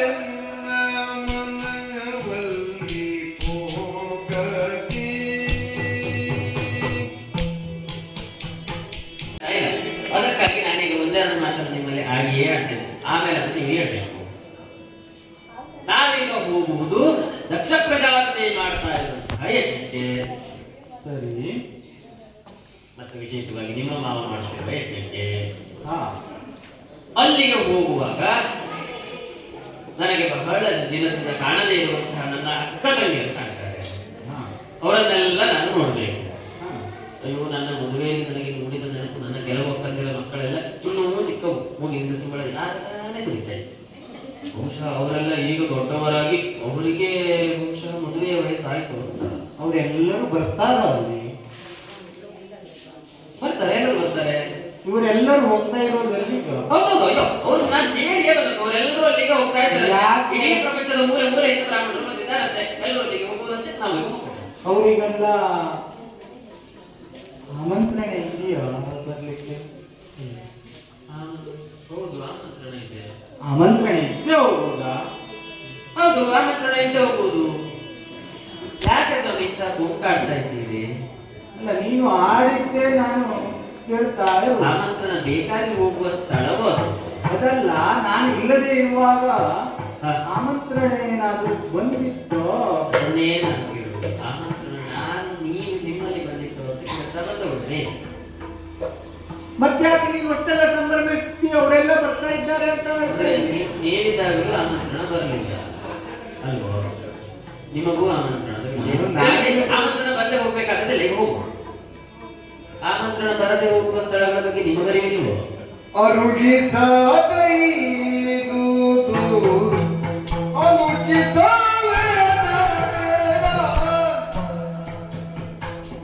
ನೋಡುವಾಗ ಅವರು ಹೇಳಿದರು. ನನಗೂ ಸ್ವಲ್ಪ ಹಳೆಯ ಮರಗಳಿದ್ದ ಹಾಗೆ ಆಗಿತ್ತು. ನಾನು ವಿದ್ಯೆಗಳನ್ನು ಕಲಿಯುವಾಗ ಶಾಸ್ತ್ರಿಗೆ ಶಿಷ್ಯ ಹೋಗಬೇಕಾದ್ರೆ ಶಿಷ್ಯ ಧರ್ಮ ಹೌದು ಹೋಗಬಹುದು. ಹ್ಮ್ ಆಮಂತ್ರಣ ಇದೆ. ತಾಯಿಯ ಮನೆಗೆ ಸರಿ, ಪುತ್ರ ಧರ್ಮ ಪುತ್ರಿ ಧರ್ಮ ಹೋಗಬೇಕು. ಸರಿ. ಕಾಂತನ ಗೃಹಕ್ಕೆ ಹೆಂಡತಿಯಾದವಳು ತನ್ನ ಗಂಡನ ಮನೆಗೆ. ಹ್ಮ್ ಯಾವುದೇ ಕಾರ್ಯಕ್ರಮವಿದ್ದಲ್ಲಿ ಅಥವಾ ಪ್ರಸಂಗವಿದ್ದಲ್ಲಿ, ಪ್ರಸಂಗ ಅಂತ ಹೇಳಿದ್ದು ನಿಮ್ಗೆ ಶುಭವೋ ಅಶುಭವೋ ಯಾವುದಾದ್ರೂ ಆಗಿರಬಹುದು. ಅಂತ ಯಾವ ಸಂದರ್ಭದಲ್ಲಿ ಉತ್ಸವೇ ಆದ್ರೂ ಹೆಂಡತಿ ಇಲ್ಲದೆ ಅಲ್ಲಿ ಉತ್ಸವ ಆಗ್ಲಿಕ್ಕೆ ಇಲ್ಲ. ಕಣ್ಮಡಿ ಆಗ್ತದೆ ಸ್ವಾಮಿ. ಅವರೆಲ್ಲ ಈಗಾಗಲೇ ಸೇರಿದ್ದಾರೆ. ಮತ್ತೆ ಅವರನ್ನೆಲ್ಲ ಕರೆದು ಅವರೆಲ್ಲ ಬಂದು ನಾನು ಅವರೊಟ್ಟಿಗೆ ಮಾತನಾಡುವಾಗ ನೀವು ಇಲ್ಲ ಬಾರೆ ಹಸ್ತ ಕೊಟ್ಟೆ ಅಂತ ಹೇಳುವುದು. ನಾನು ಮತ್ತೆ ಪುನಃ ಓಡಿ ಹೋಗುದು ಮತ್ತೆ ಆಗ್ತದದು. ನಾನೇ ಯಜಮಾನನಾಗಿದ್ದೇನೆ. ಆದ್ರೆ ಅದಕ್ಕಾಗಿ ನಾನು ಅಲ್ಲಿಗೆ ಹೋಗ್ತೇನೆ. ನೀವು ನನ್ನೊಟ್ಟಿಗೆ ಬರ್ತೀರಲ್ವಾ? ಅಲ್ಲಿ ಹೋಗಿ ಎಲ್ಲರೊಟ್ಟಿಗೆ ಮಾತಾಡಿ ಇಂದೊಂದು ದಿವಸ ಉಭಯ ಕುಶಲೋಪರಿಯೋ ಸುಖ ದುಃಖವೋ ಎಲ್ಲವನ್ನು ಕೇಳಿಕೊಂಡು ಬರುವ. ನಾಳೆ ಬರುವ. ಇಂದು ಹೋಗಿ ನಾಳೆ ಬರುವ. ನಾಳೆ ಇಲ್ಲ, ನಾಳೆ ಇಲ್ಲ. ನೀವು ಒಂದೊಂದು ಕಡೆ ಮಾಡಿದ್ದೀರಿ, ಇನ್ನೊಂದು ಕಡೆ ಅಲ್ಲ, ನೀವೇ ಹೇಳಿದೆ ಇಂದು ಅಲ್ಲಿ ಇಂದಲ್ಲಿ ನಾಳೆ ಇಲ್ಲಿ. ಹ. ನಾಳೆ ಇಲ್ಲ. ದಾಖ್ಯಾಯಿಣಿ, ಏನು ಸ್ವಾಮಿ? ನೀನು ಇಂದಿನದನ್ನ ಹೇಳ್ತಾ ಇದ್ದಿ, ಮತ್ತೆ ಹಿಂದೆ ಕಥೆಯಾಗಿ ನಾನು ಅಂದಿನ ದಿನವನ್ನ ಹೇಳ್ತಾ ಒಂದು ದಿವಸದನು ಉಳಿದಿರುವ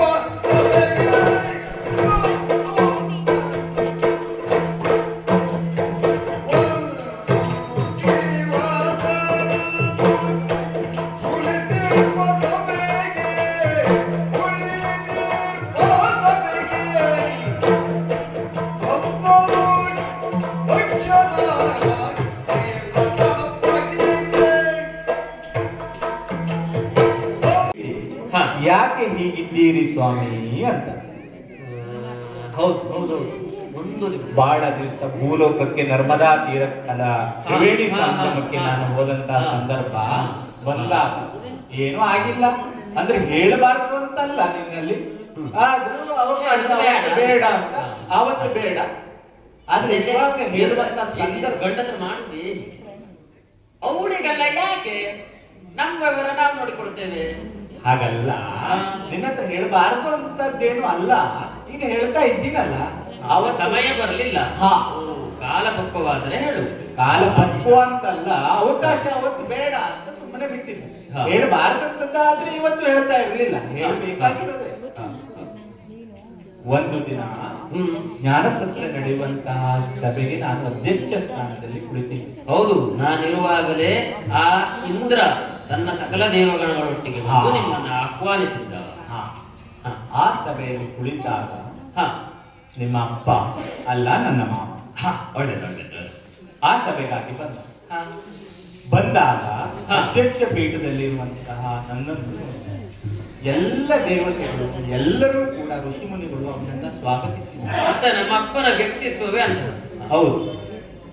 ಆದರೆ ಅಧ್ಯಕ್ಷ ಪೀಠದಲ್ಲಿ ಕುಳಿತ ನನ್ನನ್ನ ನೋಡಿ ನಾನು ಮಾತನಾಡಿಸಿಲ್ಲವಲ್ಲ ಎನ್ನುವಂಥದ್ದು ಅವನಿಗೆ ಅಳುಕಾಯಿತು.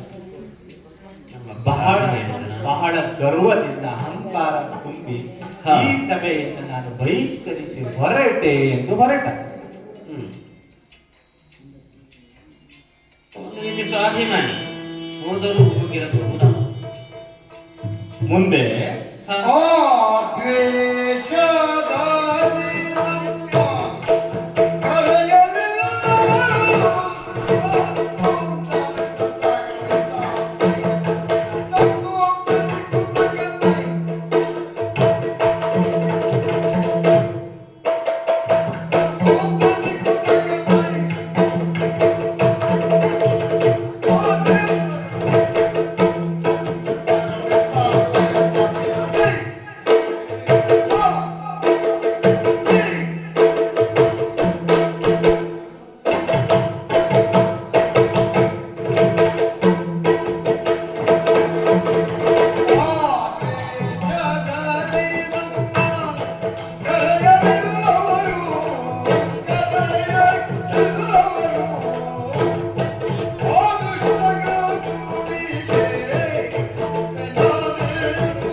ಹಾಗಾಗಿ ಕೇಳಿ ಮತ್ತು ಕೇಳುತ್ತೀಯ, ನಮ್ಮನ್ನ ಅವಮಾನಿಸಲಿಕ್ಕಾಗಿಯೇ ಅವರು ನಿರೀಶ್ವರ ಯಾಗವನ್ನ ಮಾಡ್ತಾ ಇರುವಂತದ್ದು.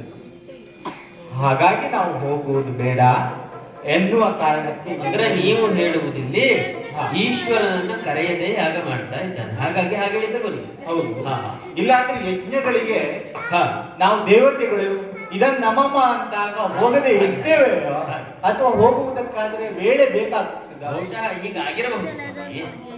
ಎಲ್ಲರನ್ನ ಕರೆಯುವಾಗ ನಮ್ಮನ್ನ ಕರೆಯುವುದಕ್ಕೆ ಸ್ವಲ್ಪ ಮರೆತು ಹಾಗಲ್ಲ.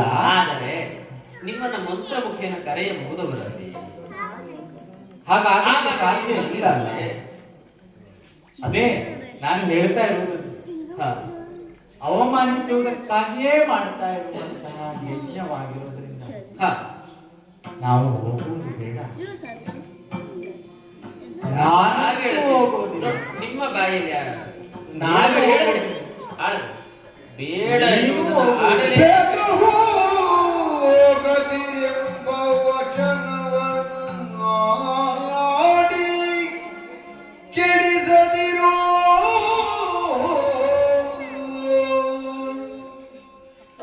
ಬೇಡ ಹೋಗದಿರೆಂಬ ವಚನವನ್ನು ಆಡಬೇಡಿ. ಕೆಡಿಸದಿರು ಕೆಡಿಸದಿರು ಕೆಡಿಸದಿರು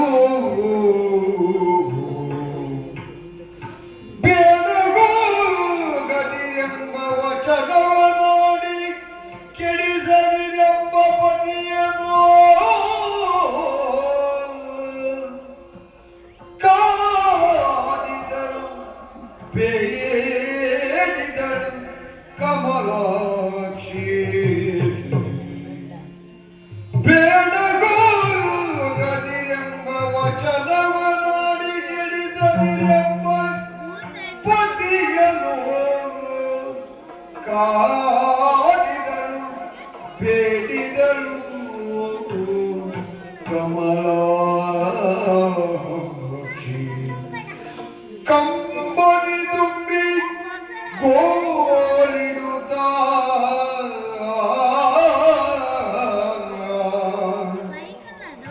ಬೇಡ ಹೋಗದಿರೆಂಬ ವಚನವ ನಾಡಿ ಗೆಡಿಸದಿರೆಂಬ ಪತಿಯನ್ನು ಕಾಡಿದಳು ಬೇಡಿದಳು ಜಗನ್ಮಾತೆ. ಕಂಬನಿ ತುಂಬಿ ಗೋಳಿಡುತ್ತ ಗೋಳಿಡುತ್ತ ಗೋಳಿಡುತ್ತ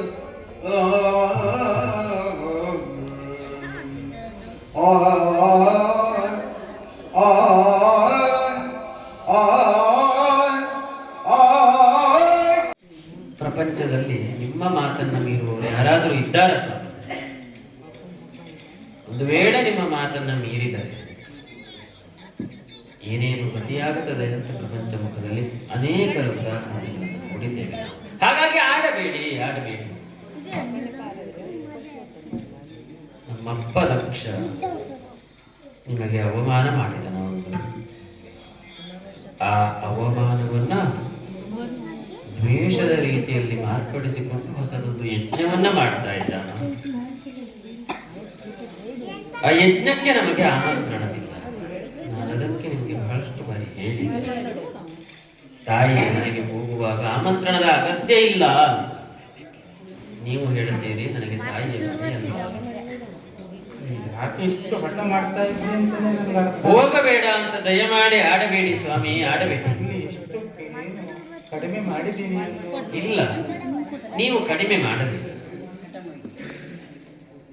ತಂದೆಯ ಮನೆ ಅಥವಾ ತಾಯಿಯ ಮನೆ ಅಂತ ಕರೆದಲ್ಲಿ ಒಂದು ತುತ್ತು ಗಂಜಿಯನ್ನು ನೀಡಿದರೂ ಅದು ಅಮೃತವೇ ಆಗ್ತದೆ.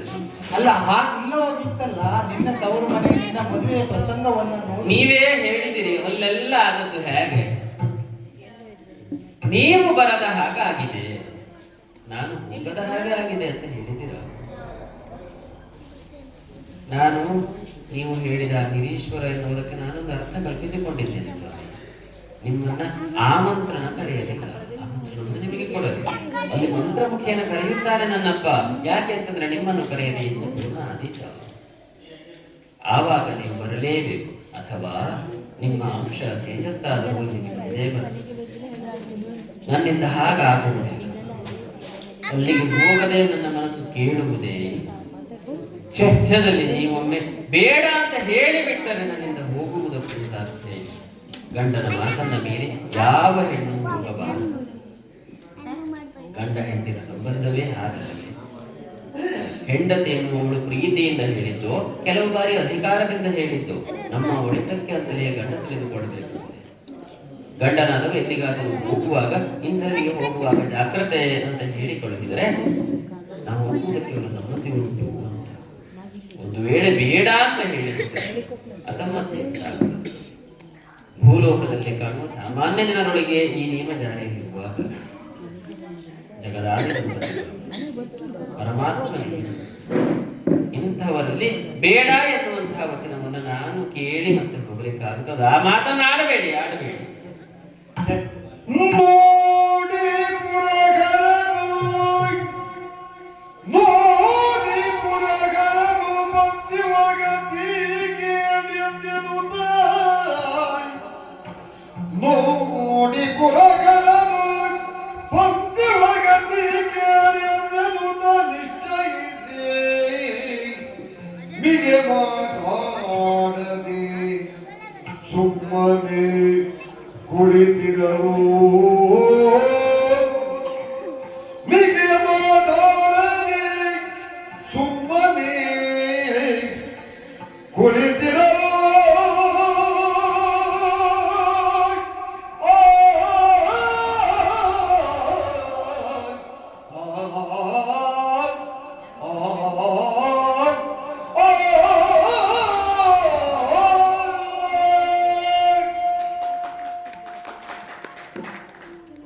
ಈ ಜೀವ ಜಗತ್ತನ್ನ ಕಾಲ ಎನ್ನುವಂಥದ್ದು ನಿಯಂತ್ರಿಸಲ್ಪಡುತ್ತದೆ.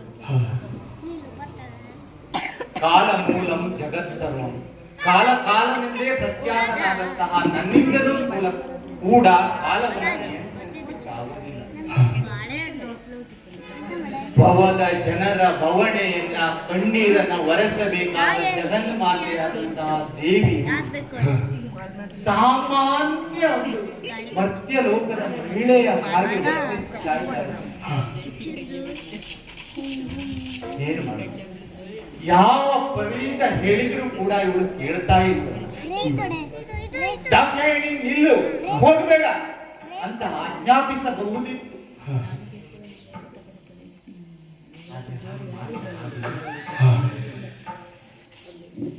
ಈಶ್ವರನ ಆಜ್ಞೆಯಿಂದ ಕಟ್ಟಿ ಹಾಕುವ ಹಾಗಿಲ್ಲ. ಅವರಿಗೆ ನಾನು ಮಗಳೇ, ಆ ಮಮಕಾರದಿಂದ ನನ್ನನ್ನು ನೋಡ್ತಾರೆ. ಅವಮಾನವನ್ನೇನು ಮಾಡುವುದಿಲ್ಲ. ನೀವು ಎಣಿಸಿದಂತ ಆಗಲಿಕ್ಕಿಲ್ಲ. ಒಂದು ವೇಳೆ ನಿಮಗೆ ಅವಮಾನವಾಗುತ್ತದೆ ಅಂತ ಹೇಳಿ ಆದರೆ ನಾನೊಬ್ಬಳಾದರೂ ಹೋಗಿ ಬರ್ತೇನೆ. ಸ್ವಾಮಿ, ಇಂದಲ್ಲ ನಾಳೆ ಬರ್ತೇನೆ.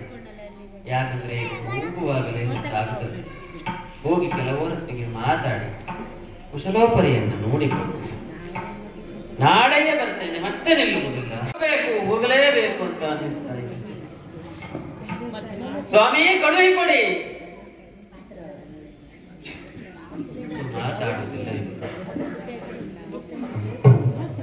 ಇಗೋ ಇಗೋ ಪಾದದ ಮೇಲೆ ಬಿದ್ದು ಹೊರಡಾಡ್ತಾ ಇದ್ದೇನೆ.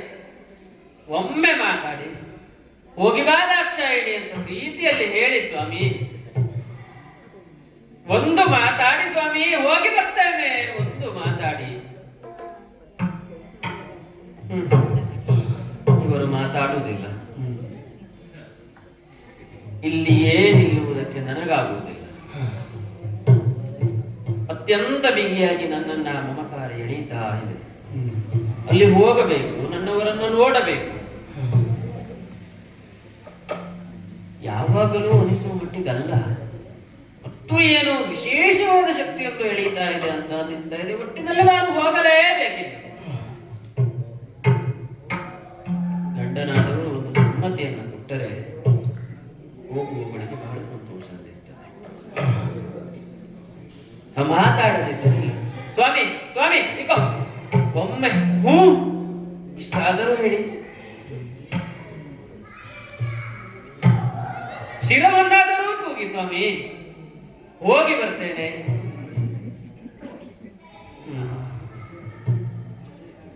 ಒಂದೇ ಒಂದು ಕೋರಿಕೆಗೂ ಉತ್ತರವಿಲ್ಲ. ಎಷ್ಟು ಬರೆಯಲಿ ಕೇಳಿದರೂ ಶಬ್ದವೇ ಹೊರಬೇಕು. ಅವರಿಗೆ ಮನಸ್ಸಿಲ್ಲ. ಆದರೆ ಆಗಲೇ ಹೇಳಿದರಲ್ಲ, ನಾನು ಬರುವುದಿಲ್ಲ. ಅದರರ್ಥ ನಾನು ಹೋಗಬಹುದು, ಇರಬಹುದೇನು. ಹಾಗಾಗಿ ಸ್ವಾಮಿ ಇಗೋ ಹಲವು ಪರಿಯಲಿ ಕಾಂತಿ, ಪದೇ ಪದೇ ನಿಮ್ಮ ಪಾದಕ್ಕೆ ಎರಗುತ್ತಾ ಹಲವು ಪರಿಯಲಿ ಕಾಂತಿ, ನಿಜ ಕಾದಲಗಿ ಮುತ್ತಿಸ್ತಾ ಇದ್ದೇನೆ ಸ್ವಾಮಿ. ಕರುಣವ ತೂರಿ ಒಮ್ಮೆ ಮಾತಾಡಿ. ಚಿತ್ತವ ಒಲಿಸಲಾರದೆ, ಚಿತ್ತವ ಒಲಿಸಲಾರದೆ ಬಂದು ದರ್ಶನ ಪಾರ ವರ್ಷದಲ್ಲಿ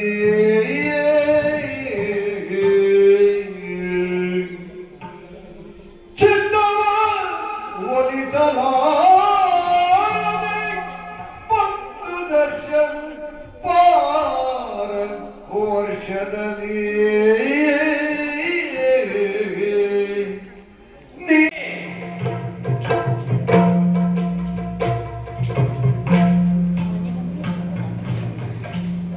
ದಾಕ್ಷಾಯಿಣಿ, ನನ್ನ ಬಳಿಕ ಈಶ್ವರನ ಆಜ್ಞೆಯ ಮೇರೆಗೆ ವೈದಾಸಿಕ ವಿದ್ವಾನ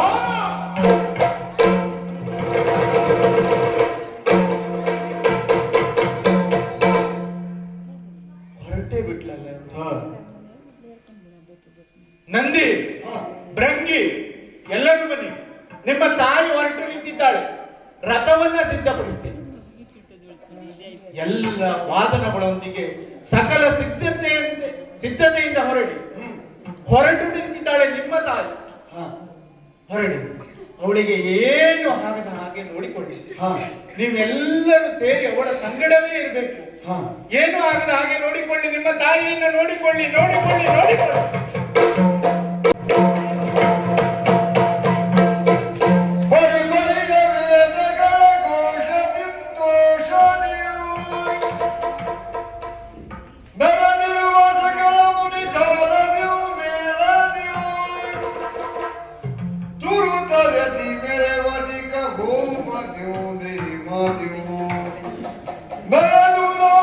ಯಜ್ಞ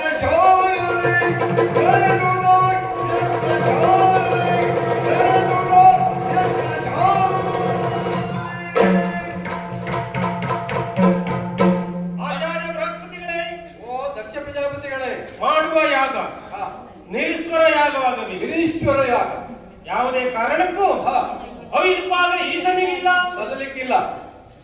ಕಾರ್ಯಕ್ರಮವನ್ನು ಮುಂದುವರಿಸಿ. ನಿಮ್ಮ ಆಜ್ಞೆಯಂತೆಯ ಭೂಲೋಕದಿಂದ ವಿವಿಧ ಭೂಸುರರನ್ನ ತಂದು ಯಜ್ಞಕ್ಕೆ ಸಕಲ ಕುಂಡಗಳನ್ನ ಸಿದ್ಧತೆ ಮಾಡಿ ಯಾಗವನ್ನ ಪ್ರಾರಂಭಿಸೋಣ ಎಂದಲ್ಲಿ ಪ್ರಾರಂಭದ ಹಂತದಲ್ಲಿದ್ದೇವೆ. ನಿಮ್ಮ ಆಜ್ಞೆಯಂತೆ ಪ್ರಾರಂಭವನ್ನು ಮಾಡ್ತೇವೆ. ಎಲ್ಲಿ ಎಲ್ಲ ಭೂಸುರರು ಯಜ್ಞವನ್ನು ಪ್ರಾರಂಭ ಮಾಡತಕ್ಕದ್ದು. ದೊರದೆಡೆಗೆ ಭುವನ ಸ್ತೋಮವಂದಿತೆ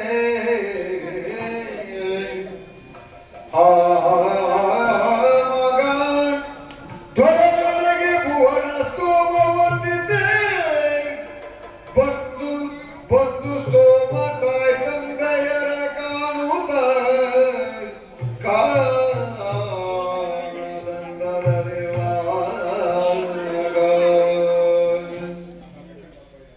ಅಷ್ಟಲ್ಲದೆ ಹೇಳ್ತಾರೆ ಸ್ವಾಮಿ ಪತಿಯ ಪ್ರೇಮ. ಅಲ್ಲಿಂದ ಹೊರಟೇನಾ, ಒಂದು ವೇಳೆ ಅವರು ನನ್ನೊಟ್ಟಿಗೆ ಸಹಕರಿಸುವುದಿಲ್ಲ ಅಂತ ಆಗಿದ್ರೆ ನನ್ನೊಟ್ಟಿಗೆ ಮತ್ತೆ ಯಾರು ಬರ್ಲಿಕ್ಕಿಲ್ಲ. ಆದ್ರೆ ಹಾಗೆ ಮಾಡಿದಾರ, ಎಲ್ಲರನ್ನೂ ಕರೆದು ಕಳುಹಿದರು. ನೋಡಿ, ನಿಮ್ಮ ತಾಯಿ ಹೋಗ್ತಾ ಇದ್ದಾಳೆ, ಹೋಗಿ ಹೋಗಿ ಅವರೊಟ್ಟಿಗೆ ಹೋಗಿ. ಒಂದು ಕೊರತೆ, ನಮ್ಮವರು ಬರಲಿಲ್ಲ. ಇದರ ಹೊರತಾಗಿ ಮತ್ತೇನು ಕೊರತೆ ನನಗೆ? ಎಷ್ಟೊಂದು ವಾದ್ಯ ಘೋಷಗಳು, ಎಷ್ಟೊಂದು ರಣಭೇರಿಗಳು ನನ್ನೊಟ್ಟಿಗೆ ಬಳಸ್ತಾ ಬರ್ತಾ ಇದ್ದಾರೆ. ಬಂದಿದ್ದೇನೆ ಬಂದಿದ್ದೇನೆ ಬಂದಿದ್ದೇನೆ. ಆಹಾ ಆಹಾ, ಎಷ್ಟು ಸುಂದರವಾಗಿದೆ ಈ ಯಜ್ಞಶಾಲೆ. ನೋಡುವುದಕ್ಕೆ ಯಾರು ಕಣ್ಣು ಸಾಕಾಗುತ್ತಾರೆ. ಎಲ್ಲ ಕಡೆಯಲ್ಲಿ ಬ್ರಾಹ್ಮಣರು ಚಿತ್ತವರು ತುಂಬಿದ್ದಾರೆ. ಪ್ರತಿಯೊಬ್ಬರಿಗೂ ದಾನ ದಕ್ಷಿಣೆಗಳು ಅವರು ಬಂದ ಹಾಗೆ ನಡೆಯುತ್ತಾರೆ. ಯಾಗ ಮಂಟಪವನ್ನು ಪ್ರವೇಶಿಸಿ ಯಾಗಾಗ್ನೆಯನ್ನು ನೋಡುತ್ತಾ ನಮಸ್ಕರಿಸಿ ಕುಳಿತುಕೊಳ್ಳುತ್ತೇನೆ. ಅಮ್ಮ ಇದ್ದಾರೆ. ಅಮ್ಮ ನಮಸ್ಕಾರ. ಕೋಮಲೆಯ ಏನೆಂದು ನುಡಿಸದಿರು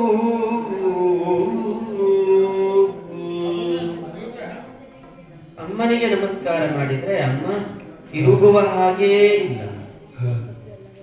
ಅಪ್ಪನಿಗೊಂದು ನಮಸ್ಕಾರ ಅಯ್ಯೋ ನಮಸ್ಕಾರ ಮಾಡಿದ್ರೆ ತಿರಸ್ಕಾರ. ಇದರಲ್ಲಿ ಬಿಡಿ, ಹೇಗೆ ಆಗುತ್ತದೆ? ಯಜ್ಞದ ಯಜಮಾನರನ್ನು ಕೆಲವು ಬಾರಿ ಚಿತ್ತ ಬೇರೆ ಕಡೆಗೆ ಹೋದರೆ ಆ ಜಗನ್ನಾಥನ ನೆಟ್ಟಿರುವಂತಹ ನೋಟ ಬದಲಾದೀತು ಎನ್ನುವುದಕ್ಕಾಗಿ ಹೀಗಾಗಿರಬಹುದು. ಇರಲಿ, ಮತ್ತೆ ಇವರಿಗೆ ಬಹಳ ಕಷ್ಟಪಡ್ಲಿಕ್ಕಿಲ್ಲ. ಮತ್ತೆ ಮತ್ತೆ ಮಾತಾಡ, ನನ್ನ ಬಂಧುಗಳೊಟ್ಟಿಗೆ ಮಾತಾಡುತ್ತೇನೆ. ಯಾರು ಮಾತನಾಡುವ ಹಾಗಿಲ್ವೋ? ಹೇಗಿರಬಹುದು ಅಂದ್ರೆ ನನಗಿಂತ ಮೊದಲೇ ಬಂದವರಲ್ವೋ. ಇವಳು ತಮಗಿಂತ ಕಿರಿಯವಳು, ಅಪ್ಪನಿಗೆ ಬಹಳ ಪ್ರೀತಿಯ ಮಗಳು, ಇವಳು ಬರುವುದು ಇಷ್ಟೊತ್ತಿಗ ಎನ್ನುವ ರೀತಿಯಲ್ಲಿ ಸಣ್ಣ ಕೋಪ ಇರಬಹುದೇ? ಇದ್ದಿದ್ದಿದ್ದು, ಯಾಕೆಂದ್ರೆ ಮತ್ತೆ ಯಾವುದು ಇರುವುದಕ್ಕೆ ಶಕ್ಯವಿಲ್ಲ ಅಷ್ಟೇ. ಇರಲಿ, ಯಜ್ಞ ಮುಗಿದ ಮೇಲೆ ಎಲ್ಲರೊಟ್ಟಿಗೆ ಮಾತಾಡಿದರೆ ಆಯ್ತು. ಪೂರ್ಣಾಹುತಿಯಾಗುವ ಹೊತ್ತಿಗೆ ಎಲ್ಲರೂ ಸಹ ಆರಾಮದಲ್ಲಿ ಮಾತನಾಡ್ತಾರೆ. ಅಲ್ಲಿಯವರೆಗೆ ನಾನು ಕುಳಿತು ಯಜ್ಞವನ್ನು ವೀಕ್ಷಿಸ್ತೇನೆ. ಯಾಗದ ಸೊಬಗ ನೀಕ್ಷಿಸಿ ಯಾಗದ ಸೊಬಗ ನೀಕ್ಷಿಸುತ್ತಾಗ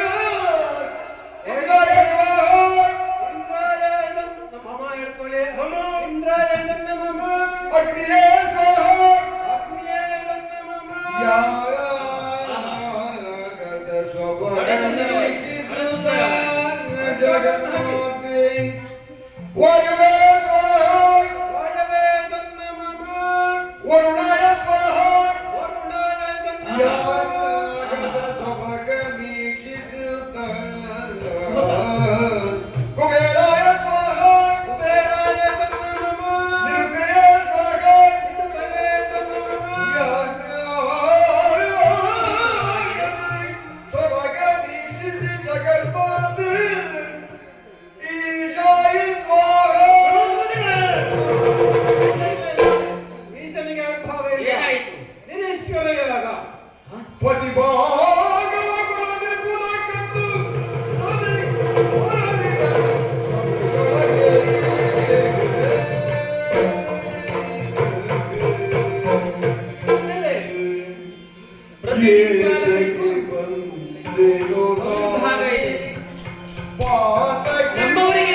ನಿರೀಶ್ವರ ಯಾಗವೇ?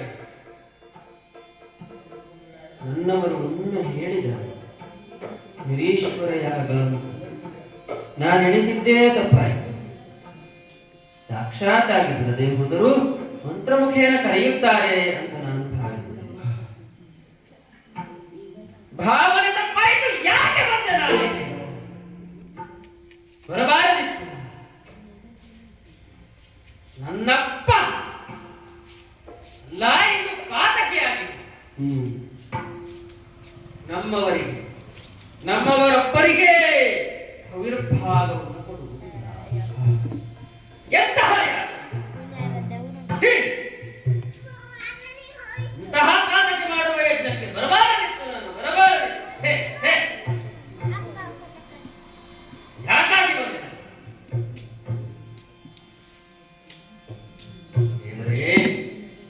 ಶಿವ ಶಿವ ಶಿವ, ಯಾಕೆ ಬಂದೆ ನಾನಿಲ್ಲಿ? ಯಾಕೆ ಬಂದೆ? ಹೇಳಿದರು ನಮ್ಮವರು.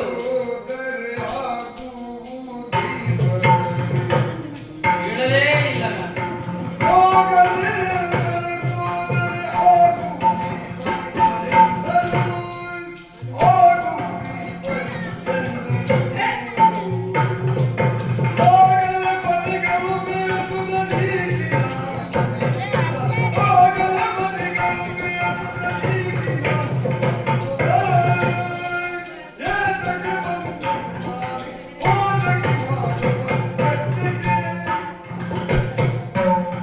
ಪ್ರಪಂಚಮುಖದಲ್ಲಿ ಸತ್ಯಾದವಳ ಕೃತಿಯ ಮಾತನ್ನು ಕೇಳಬೇಕು. ಕೇಳದಿದ್ದರೆ ಏನಾಗುತ್ತದೆ ಎನ್ನುವುದಕ್ಕೆ ನಾನೇ ನಿದರ್ಶನವಾಗಿ ಹೋದನಲ್ಲ.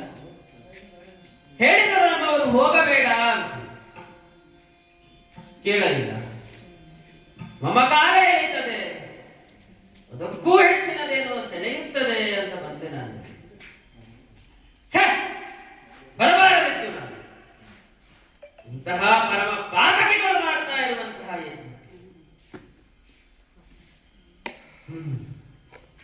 ಆಗದು. ಇನ್ನೂ ಸೇರಿಸುವುದಕ್ಕೆ ಸಾಧ್ಯ. ಇಷ್ಟು ದೂರ ಬಂದ ಮೇಲೆ ನಮ್ಮವರಿಗೆ ಆವಿರ್ಭಾಗವನ್ನು ಕೊಡುವುದಿಲ್ಲ ಅಂತ ಹೇಳಿ ಯಾಕೆ ಕೊಡುವುದಿಲ್ಲ ಅಂತ ಕೇಳಬೇಕಾ?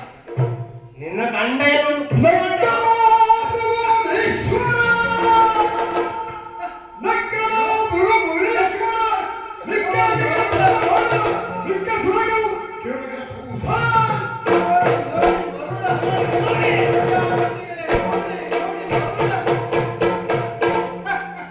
ಯಾಕೆ ಆವಿರ್ಭಾಗವನ್ನು ಕೊಡುವುದಿಲ್ಲ?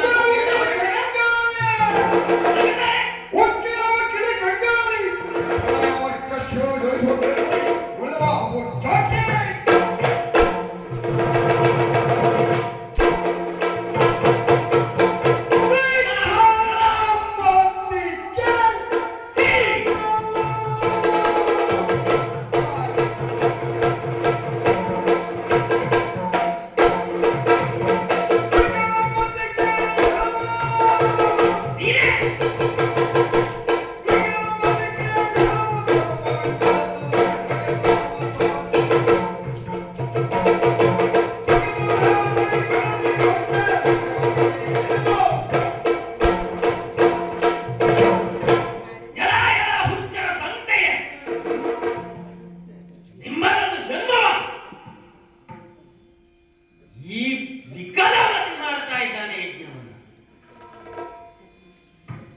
ಏನೋ ನಮ್ಮವರಿಗೆ ಆವಿರ್ಭಾಗ ಇಲ್ವ?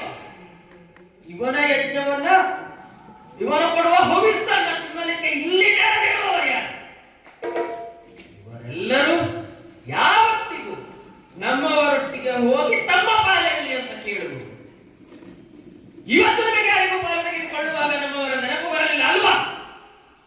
ಇಂದ್ರಾದಿ ದೇವತೆಗಳು ಯಾವುದಾದರೂ ಕಷ್ಟ ಬಂದರೆ ಸ್ವಾಮಿ ನೀವು ಅಂತ ಬರುವವರು, ತಿನ್ನುವ ವಿಷಯ ಬಂದಾಗ ನೀವೊಬ್ಬರೇ ಬಂದಿರಾ? ನಿಮ್ಮ ತಲೆ ಹೊಡೆಯಲಿಕ್ಕೆ ಇದೊಂದು ದೊಡ್ಡ ಹುಟ್ಟು. ಇದು ವಿಕಲವತಿ ನಮ್ಮವರಿಲ್ಲದೆ ನೀವು ಹೇಗೆ ಯಾಗ ಮಾಡಿ ಇನ್ನ ಯಾರಪ್ಪದು ಧಿಕ್ಕಾರವಿದೆ. ಸ್ವಾಭಿಮಾನವುಳ್ಳಂತ ಹೆಣ್ಣು ಇವಳು. ಎಷ್ಟೇ ಆದರೂ ನನ್ನ ಮಗಳಲ್ವಾ? ಸಾಕು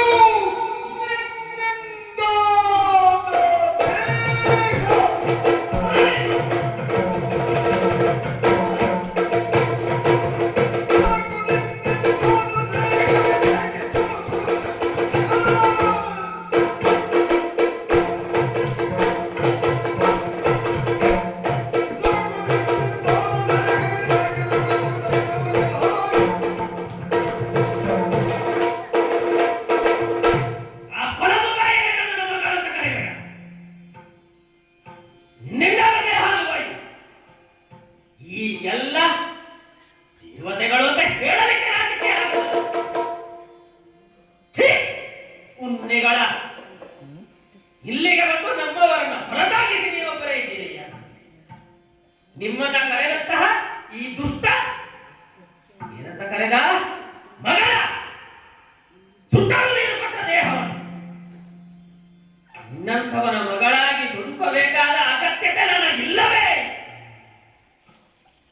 ಯಾಕೆ ಬೇಕು ನಿನ್ನಿಂದ ಆದಂತಹ ದೇಹ? ಈಗಲೇ ಅಗ್ನಿಗೆ ಹಾರಿ ಪ್ರಾಣ ತ್ಯಾಗ ಮಾಡಿಬಿಡುತ್ತೇನೆ. ಏನು ಯಾಗಕೊಂಡ ಭಾರತೀಯ? ಮತ್ತೆ ಕೇಳುವುದೇ ಸುಡುವುದಕ್ಕೆ ಅಗ್ನಿ ನನ್ನ ಅಪ್ಪಣೆಯನ್ನು ಪಡೆಯದೆ ಸುಡಲಾರ. ಅಗ್ನಿಗೆ ಆಜ್ಞಾಪಿಸಿದ್ದೇನೆ, ಆಕೆಯನ್ನು ಸುಡಬಾರದು. ನೀನು ಕೊಡುವ ಹವಿಸ್ಸನ್ನು ತಿನ್ನಲಿಕ್ಕೆ ಬಂದಂತಹ ಆ ಹೇಳುವವರಿಗೆ ತುಚ್ಛ ಕರ್ಮದವನು ಅವನು ನನ್ನನ್ನು ಸುಟ್ಟಾನ? ಅವರಿಗೆ ನನ್ನ ದೇಹ ಸುಟ್ಟದ? ಯಾಕೆ ಬೇಕು ನಿನ್ನ ಆಜ್ಞಾನುಸಾರ ನಡೆಯುವ ಅಗ್ನಿ? ಹೋಗಲಾಚೆ ನೋಡುತ್ತಾ ಇರು, ನನ್ನ ದೇಹದೊಳಗಿರುವಂತಹ ಯೋಗಾಗ್ನಿಯಿಂದ ನನ್ನನ್ನೇ ನಾನು ಸುಟ್ಟುಕೊಳ್ತೇನೆ.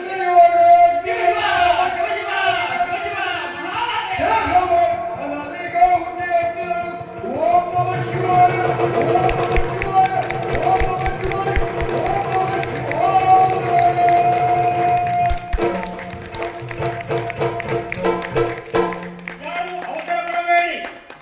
ತಂದೆ ತಾಯಿಗಳಿಗೆ ನೋವನ್ನು ಉಳಿಸಿ ಅವರ ಪ್ರೀತಿಯನ್ನೇ ಮರೆತು ಓಡಿ ಹೋದಂತ ಹೆಣ್ಣುಗಳು.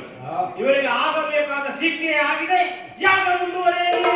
ಪ್ರಜಾಪತಿಗಳೇ, ಇಲ್ಲೆಲ್ಲ ಯಾಗ ಸ್ಥಳವೆಲ್ಲ ಅಶುದ್ಧಿ ಆಗಿದೆ. ಈಗಲೇ ವೈದಿಕರನ್ನು ಕರೆಸಿ ಶುದ್ಧೀಕರಣ ಮಾಡಿ ಯಾಗವನ್ನು ಪುನಃ ಪ್ರಾರಂಭ ಮಾಡೋಣ ಅಂತ. ಯಾರಲ್ಲಿ ಯಾಗ ಮುಂದುವರೆಯಲಿ. ಪವಿತ್ರವಾದಂತರಿಂದ ಯಾಗ ಸ್ಥಳವನ್ನು ಶುದ್ಧೀಕರಣ ಮಾಡಿ ಯಾಗ ಮುಂದುವರಿಯಲಿ.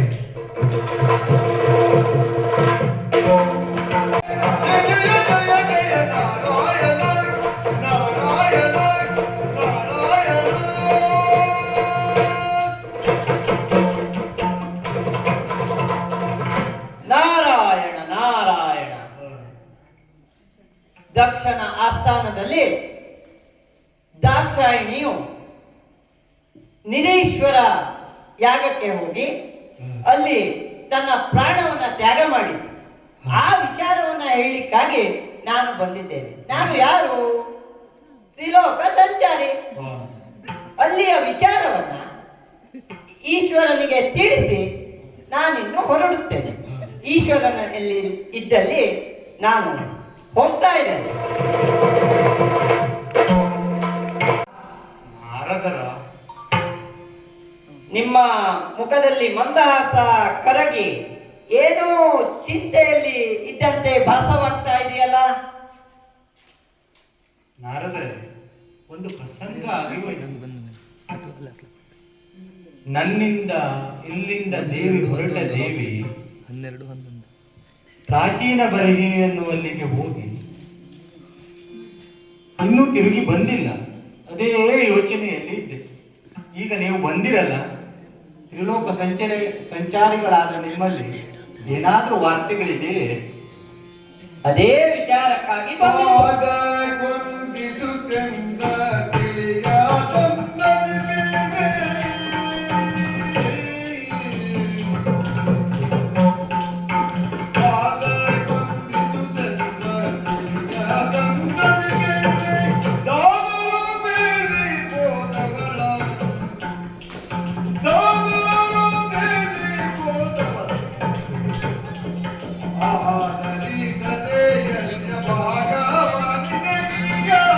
ನಮಸ್ಕರಿಸಿ ಒಂದು ಮಾತನ್ನ ಹೇಳಲಿಕ್ಕಾಗೆ ಬಂದಿತ್ತು. ಆ ವಿಷಯ ನಿಮಗೆ ಗೊತ್ತುಂಟು ಅಂತ ನನಗೂ ಗೊತ್ತುಂಟು. ಆದ್ರೂ ಸಹಿತ ಹೇಳಬೇಕಲ್ಲ ಎಂಬ ಕಾರಣಕ್ಕಾಗಿ ಹೇಳೋದು. ನಿಮ್ಮ ಪತ್ನಿಯಾದಂತಹ ದಾಕ್ಷಾಯಿಣಿ ನಿಮ್ಮ ಮಾತನ್ನ ಧಿಕ್ಕರಿಸಿ ಅವಳ ತಂದೆ ಅಂದರೆ ನಿಮ್ಮ ಮಾವ ದಕ್ಷ ಪ್ರಜಾಪತಿ ಮಾಡುತ್ತಿರುವಂತಹ ಯಾಗಕ್ಕೆ ಹೋಗಿ ಅಲ್ಲಿ ಅವಮಾನಕ್ಕೆ ಈಡಾಗಿ ನೀವು ಹೇಳಿದ್ರೂ ಸಹಿತ ಬೇಡ ಬೇಡ ಹೋಗಬೇಡ ಅಂತ ಹೇಳಿದ್ರೂ ಕೂಡ ಅಲ್ಲಿ ಹೋಗಿ ಅಲ್ಲಿ ಅವಮಾನಕ್ಕೆ ಈಡಾಗಿ ನೆರೆದ ಸಭಿಕರ ನಡುವೆ ಎಲ್ಲರ ಅವಮಾನಕ್ಕೆ ಈಡಾಗಿ ತನ್ನನ್ನ ತಾನು ದಹಿಸಿಕೊಂಡಂತ ವಿಚಾರವನ್ನ ಹೇಳಲಿಕ್ಕೆ ನಾನಿಲ್ಲಿ ಬಂದಿದ್ದು.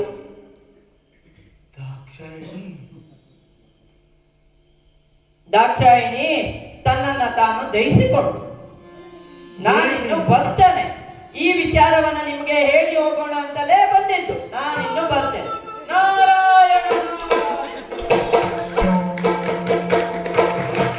ಇನ್ನು ಸೃಷ್ಟಿಸಿ ಸುಟ್ಟು ಹೋದಳು. ಏನು ಮಾಡಿದೆ ದಕ್ಷ? ಎಲ್ಲ ಗಣಗಳ ಪರಿವಾರವಿದ್ದು, ಎಲ್ಲ ದೇವತೆಗಳು ಇದ್ದು,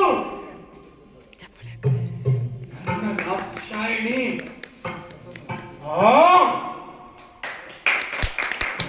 ಏನನ್ನು ಮಾಡಬೇಕು?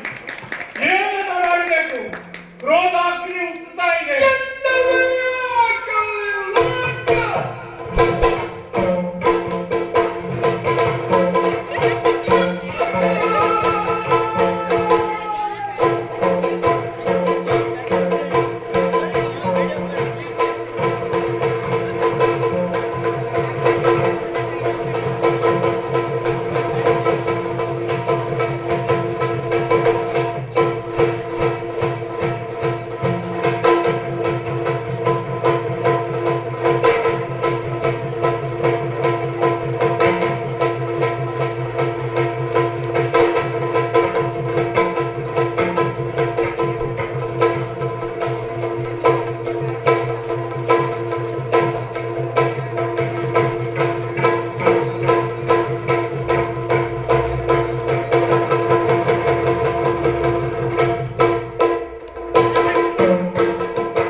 ಆದರೆ ಈಗಷ್ಟೇ ಆಗುತ್ತಿರುವಂತಹ ಸೃಷ್ಟಿಗೆ ಅರ್ಥ ಏನು? ಆದರೂ ಪ್ರಾಯಶ್ಚಿತ್ತವಾಗಲೇಬೇಕಲ್ಲ. ನನ್ನ ಕ್ರೋಧಾಗ್ನಿಯನ್ನು ಜ್ವಲಿಸಿ ಇಡೀ ಪ್ರಪಂಚವನ್ನು ಸುಟ್ಟ ಬಿಡಬಹುದಿತ್ತು. ಮಾಡಬಾರದು. ಈಶ್ವರ, ಮಹಾದೇವ, ರುದ್ರ ಎನ್ನುವ ಪದಕ್ಕೆ ಅರ್ಥ ಇರುವುದಿಲ್ಲ. ಹಾಗಾಗಿ ಮಾಡಿದ ತಪ್ಪಿಗೆ ಪ್ರಾಯಶ್ಚಿತ್ತವಾಗಲೇಬೇಕು, ಮಾಡಿದವರಿಗೆ ಬುದ್ಧಿ ಕಲಿಸಲೇಬೇಕು. ಹಾಗಾಗಿ ನನ್ನ ಜಟ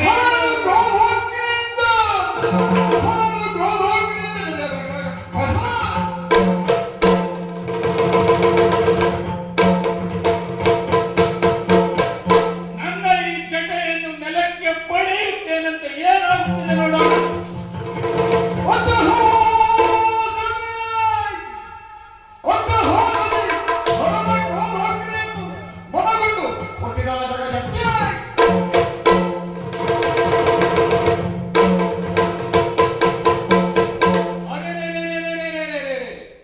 ಮೇಲು ಪರ್ವತಕ್ಕೊಂದು ಆಕಾರ ಬಂತು, ಇಲ್ಲ ಬೆಟ್ಟಕ್ಕೆ ಕೈಕಾಲುಗಳು ಬಂತು. ಎಲ್ಲಿಂದ ಬಂತು, ಎಲ್ಲಿಂದ ಬಂತು, ಹೇಗೆ ಬಂತು? ಅದ್ಭುತ, ಮಹಾದ್ಭುತ, ಅತ್ಯದ್ಭುತ. ದೊಡ್ಡನೆಯ ಹೊಟ್ಟೆ, ಸಹಸ್ರಬಾಹುಗಳು, ಕೆಂಪಾದ ಕಣ್ಣುಗಳು, ಕೆಂಜಡೆ. ನನ್ನನ್ನು ಸೃಷ್ಟಿಸಿದ ಸೃಷ್ಟಿಕರ್ತ ಯಾರಿರಬಹುದು? ಈ ಪರ್ವತಗಳ ಮಧ್ಯೆ ನನ್ನನ್ನು ಸೃಷ್ಟಿಸಿದ ಕಾರಣ ಏನಿರಬಹುದು? ಅತ್ತ ಇತ್ತ ಇತ್ತ ಅತ್ತ ನೋಡಲಾಗಿ ವ್ಯಕ್ತಿಯೊರ್ವ ಕಾಣುತ್ತಿದ್ದಾನಲ್ಲ, ಈ ವ್ಯಕ್ತಿಯಲ್ಲೇ ಕೇಳಬೇಕು. ಮನದೊಳಗಿನ ಸಂಶಯವನ್ನು ಬಗೆಹರಿಸಿಕೊಳ್ಳಬೇಕು ಅಂತಾದರೆ, ಇಲ್ಲ ಸಂಶಯವನ್ನು ಬೆಳೆಯಲು ಕೊಟ್ಟಿತು ಅಂತಾದರೆ ಮತ್ತೆ ಸಂಶಯ ಬೆಳೀತದೆ. ಹಾಗಾಗಿ ತಾತಾ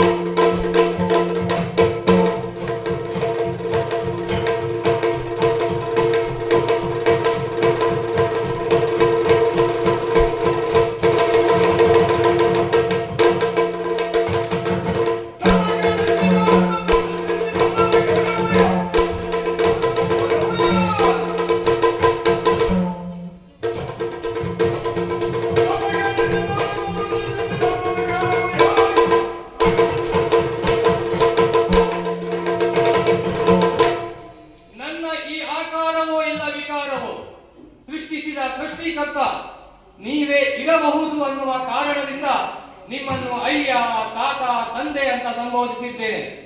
ತಾವು ಕೂಡ ಬಹಳ ಕೋಪಾಗ್ನಿಯನ್ನ ಹೊಂದಿರುವಂತಿದೆ. ನನ್ನ ಕ್ರೋಧದ ಹಿಂದಿರುವ ಜ್ಞಾನದ ಮುಖೇನ ನೀವೇ ನನ್ನ ಸೃಷ್ಟಿಕರ್ತರು ಅಂತ ತಿಳಿದುಕೊಂಡು ನಿಮ್ಮನ್ನೇ ಕೇಳುತ್ತಿದ್ದೇನೆ. ಈ ಸೃಷ್ಟಿಯಲ್ಲಿ ನನ್ನನ್ನು ಸೃಷ್ಟಿಸಿದ್ದು ಏಕೆ? ಈ ಸೃಷ್ಟಿಯಲ್ಲಿ ನನಗೇನು ಕೆಲಸ? ಏನು ನನ್ನ ನಾಮಧೇಯ? ಹೇಳುವಿರಾ ತಂದೆ? ಮಗನೇ,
ನಿನ್ನ ಮೈಯನ್ನ ತಡೆದಿದ್ದೇನೆ.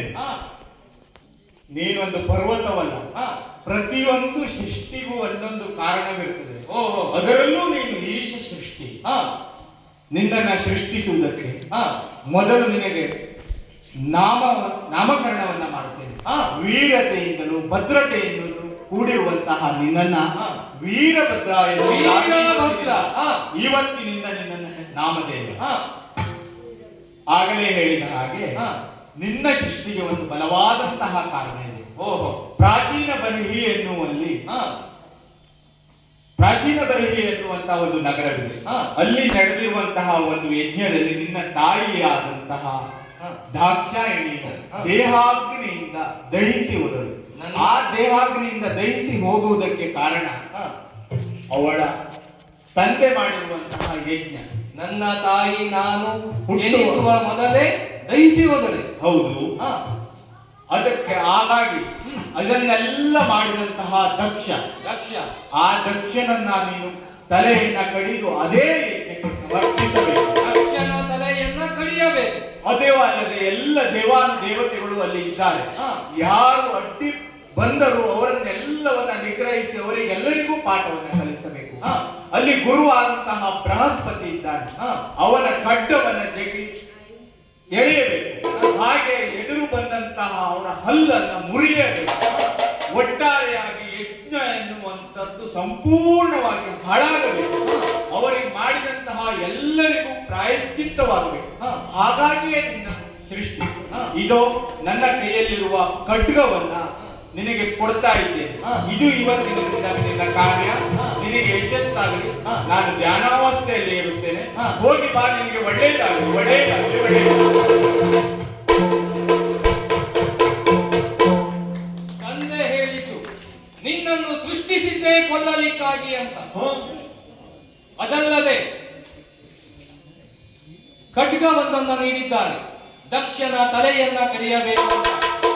ನಾಮಕರಣವನ್ನ ಮಾಡಿದ್ದಾನೆ. ವೀರತ್ವದಲ್ಲಿ ಭದ್ರತೆ ಇರಬೇಕು ಅನ್ನುವ ಕಾರಣಕ್ಕಾಗಿ ನನ್ನ ಹೆಸರು ವೀರಭದ್ರ ಅಂತ ಹೆಸರಿಟ್ಟಿದ್ದಾನೆ. ತಂದೆಯಿಂದ ಅಪ್ಪಣೆಯನ್ನ ಪಡೆದು, ತಂದೆಯಿಂದ ಖಡ್ಗವನ್ನ ಪಡೆದು, ತಂದೆಯ ಪಾದಧೂಳಿಯನ್ನ ಹಣೆಗೆ ಹಚ್ಚಿಕೊಂಡು ನೇರವಾಗಿ ಬಂದು ನಿಂತಹ ಸ್ಥಳ ಪ್ರಾಚೀನ ಬರಲಿ. ಬಂದು ನಿಂತವನೇ ಒಂದೇ ಒಂದು ಘನಾಘಾತಕ್ಕೆ ದಕ್ಷನ ಯಜ್ಞ ಶಾಲೆಯನ್ನ ನಾಶ ಮಾಡಿದ್ದೇನೆ. ಯಜ್ಞವನ್ನ ರಕ್ಷಿಸಲು ಬಂದ ದೇವಗುರು ಬೃಹಸ್ಪತಿ ರಚಿಸಿದ ಕೃತಕ ಸೇನೆಯನ್ನ ನನ್ನ ಭೂತಗಣಗಳು ಕ್ಷಣಾರ್ಧದಲ್ಲಿ ಹೊಡೆದು ಹಾಕಿದರು. ಬೃಹಸ್ಪತಿಯ ಗಡ್ಡಕ್ಕೆ ತಂದೆಯ ಅಣತೆಯಂತೆ ಬೆಂಕಿ ಇಟ್ಟಿದ್ದೇನೆ. ನಕ್ಕ ಪ್ರಭುವಿನ ಹಲ್ಲುಗಳನ್ನ ಕಿತ್ತಿದ್ದೇನೆ. ರಕ್ಷಿಸಲು ಬಂದ ಉಳಿದ ಪ್ರಜಾಪತಿಗಳನ್ನ ಬಡಿದಿದ್ದೇನೆ, ಹೊಡೆದಿದ್ದೇನೆ, ಸಾಯಿಸಿದ್ದೇನೆ. ದಕ್ಷನ ಉಳಿದ ಬಂಧು ಬಾಂಧವರು ನನ್ನನ್ನು ನೋಡಿಯೇ ಕಂಗೆಟ್ಟು ದಿಕ್ಕಾಪಾಲಾಗಿ ಓಡಿ ಹೋದರು.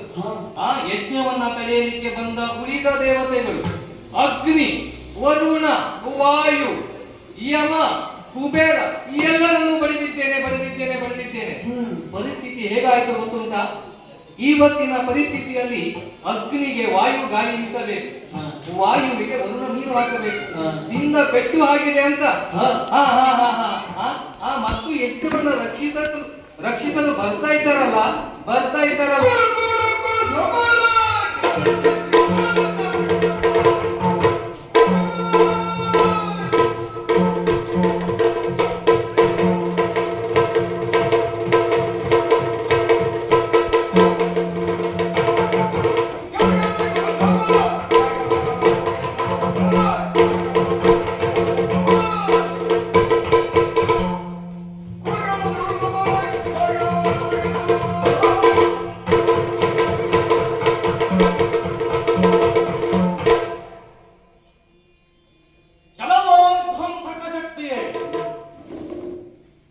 ಲೋಕ ಕಲ್ಯಾಣಾರ್ಥವಾಗಿ ವಿಶೇಷವಾದಂತಹ ಯಾಗ ಇಲ್ಲಿ ನಡೆಯುತ್ತಿದೆ. ಒಮ್ಮಿಂದೊಮ್ಮೆಲೆ ಬಂದು ಎಲ್ಲವನ್ನ ಹಾಳು ಮಾಡುವುದಕ್ಕೆ ಪ್ರಾರಂಭಿಸಿದ್ದೀಯಲ್ಲ. ಹೌದು. ಮೂರ್ಖ, ಸುಮ್ಮನೆ ಹೋದರೆ ಸರಿ, ಇಲ್ಲವಾದರೆ ಇಲ್ಲ ಹಾಕಿಬಿಡ್ತೇನೆ. ಯಾರೋ ನೀನು? ದೇವೇಂದ್ರ ಅಂತ ಹೇಳಿದ್ರು ನಾನೇ. ದೇವೇಂದ್ರ, ಸಕಲ ಲೋಕಕ್ಕೂ ಒಡೆಯ ಇಂದ್ರ. ಈ ದಕ್ಷನ ಯಜ್ಞಕ್ಕೆ ಅದು ನೇರ ಬೆಂಬಲವೋ ಇಲ್ಲ ಬಾಹ್ಯ ಬೆಂಬಲವೋ? ನೇರವಾಗಿಯೇ ಬೆಂಬಲಿಸಿದ್ದೇನೆ. ನೇರವಾಗಿಯೇ ಬೆಂಬಲಿಸಿ ಆತ ಕೊಡುವಂತಹ ಹವಿಸ್ಸನ್ನು ಸ್ವೀಕರಿಸುವುದಕ್ಕಾಗಿ ಗೌರವಪೂರ್ವಕವಾಗಿ ಬಂದವನು ನಾನು. ನಿನ್ನ ಉಳಿದವರ ಪರಿಸ್ಥಿತಿಯನ್ನು ನೋಡಿಕೊಂಡು ಬೆಂಬಲವೇನಾದರೂ ಹಿಂತೆಗೆದುಕೊಳ್ಳುವ ವಿಚಾರ ಉಂಟಾ? ನೋಡು, ನಾವು ರಣರಂಗಕ್ಕೆ ಇಳಿದ ಮೇಲೆ ಉಳಿದವರು ಏನಾದ್ರೂ ನಮಗೆ ಚಿಂತೆ ಇಲ್ಲ. ನಾವದೇನೋ ನಮ್ಮ ಕಾರ್ಯ ಏನೋ ಅಷ್ಟು ನಾವು ಮಾಡಿ ಹೋಗ್ತೇವೆ. ಪರಿಸ್ಥಿತಿ ಏನಾಯ್ತು ಗೊತ್ತುಂಟಾ? ಏನು ಪರಿಸ್ಥಿತಿ ಆಯ್ತು ಈಗ? ಹೆಸರು ಮೆತ್ತಿಸಿಕೊಂಡವ ಒಬ್ಬ ಹೇಳಿದ್ದನಂತೆ. ಹೆಸರು ಮೆತ್ತಿಸಿಕೊಂಡ್ರೆ ಏನಾಯ್ತು? ನೀರು ತೊಳಿಲಿಲ್ಲ ಅಂತ ಹಾಗಾಯ್ತು ಅಂತ ನಿನ್ನ ಪರಿಸ್ಥಿತಿ. ನಾಲ್ಕು ಹೆಸರು ಮೆಟ್ಟಿದ್ರೆಲ್ಲ ಯೋಚನೆ ಮಾಡುವುದಿಲ್ಲ. ಆ ಕೆಲಸವನ್ನು ತೊಳೆದುಕೊಂಡಾಗ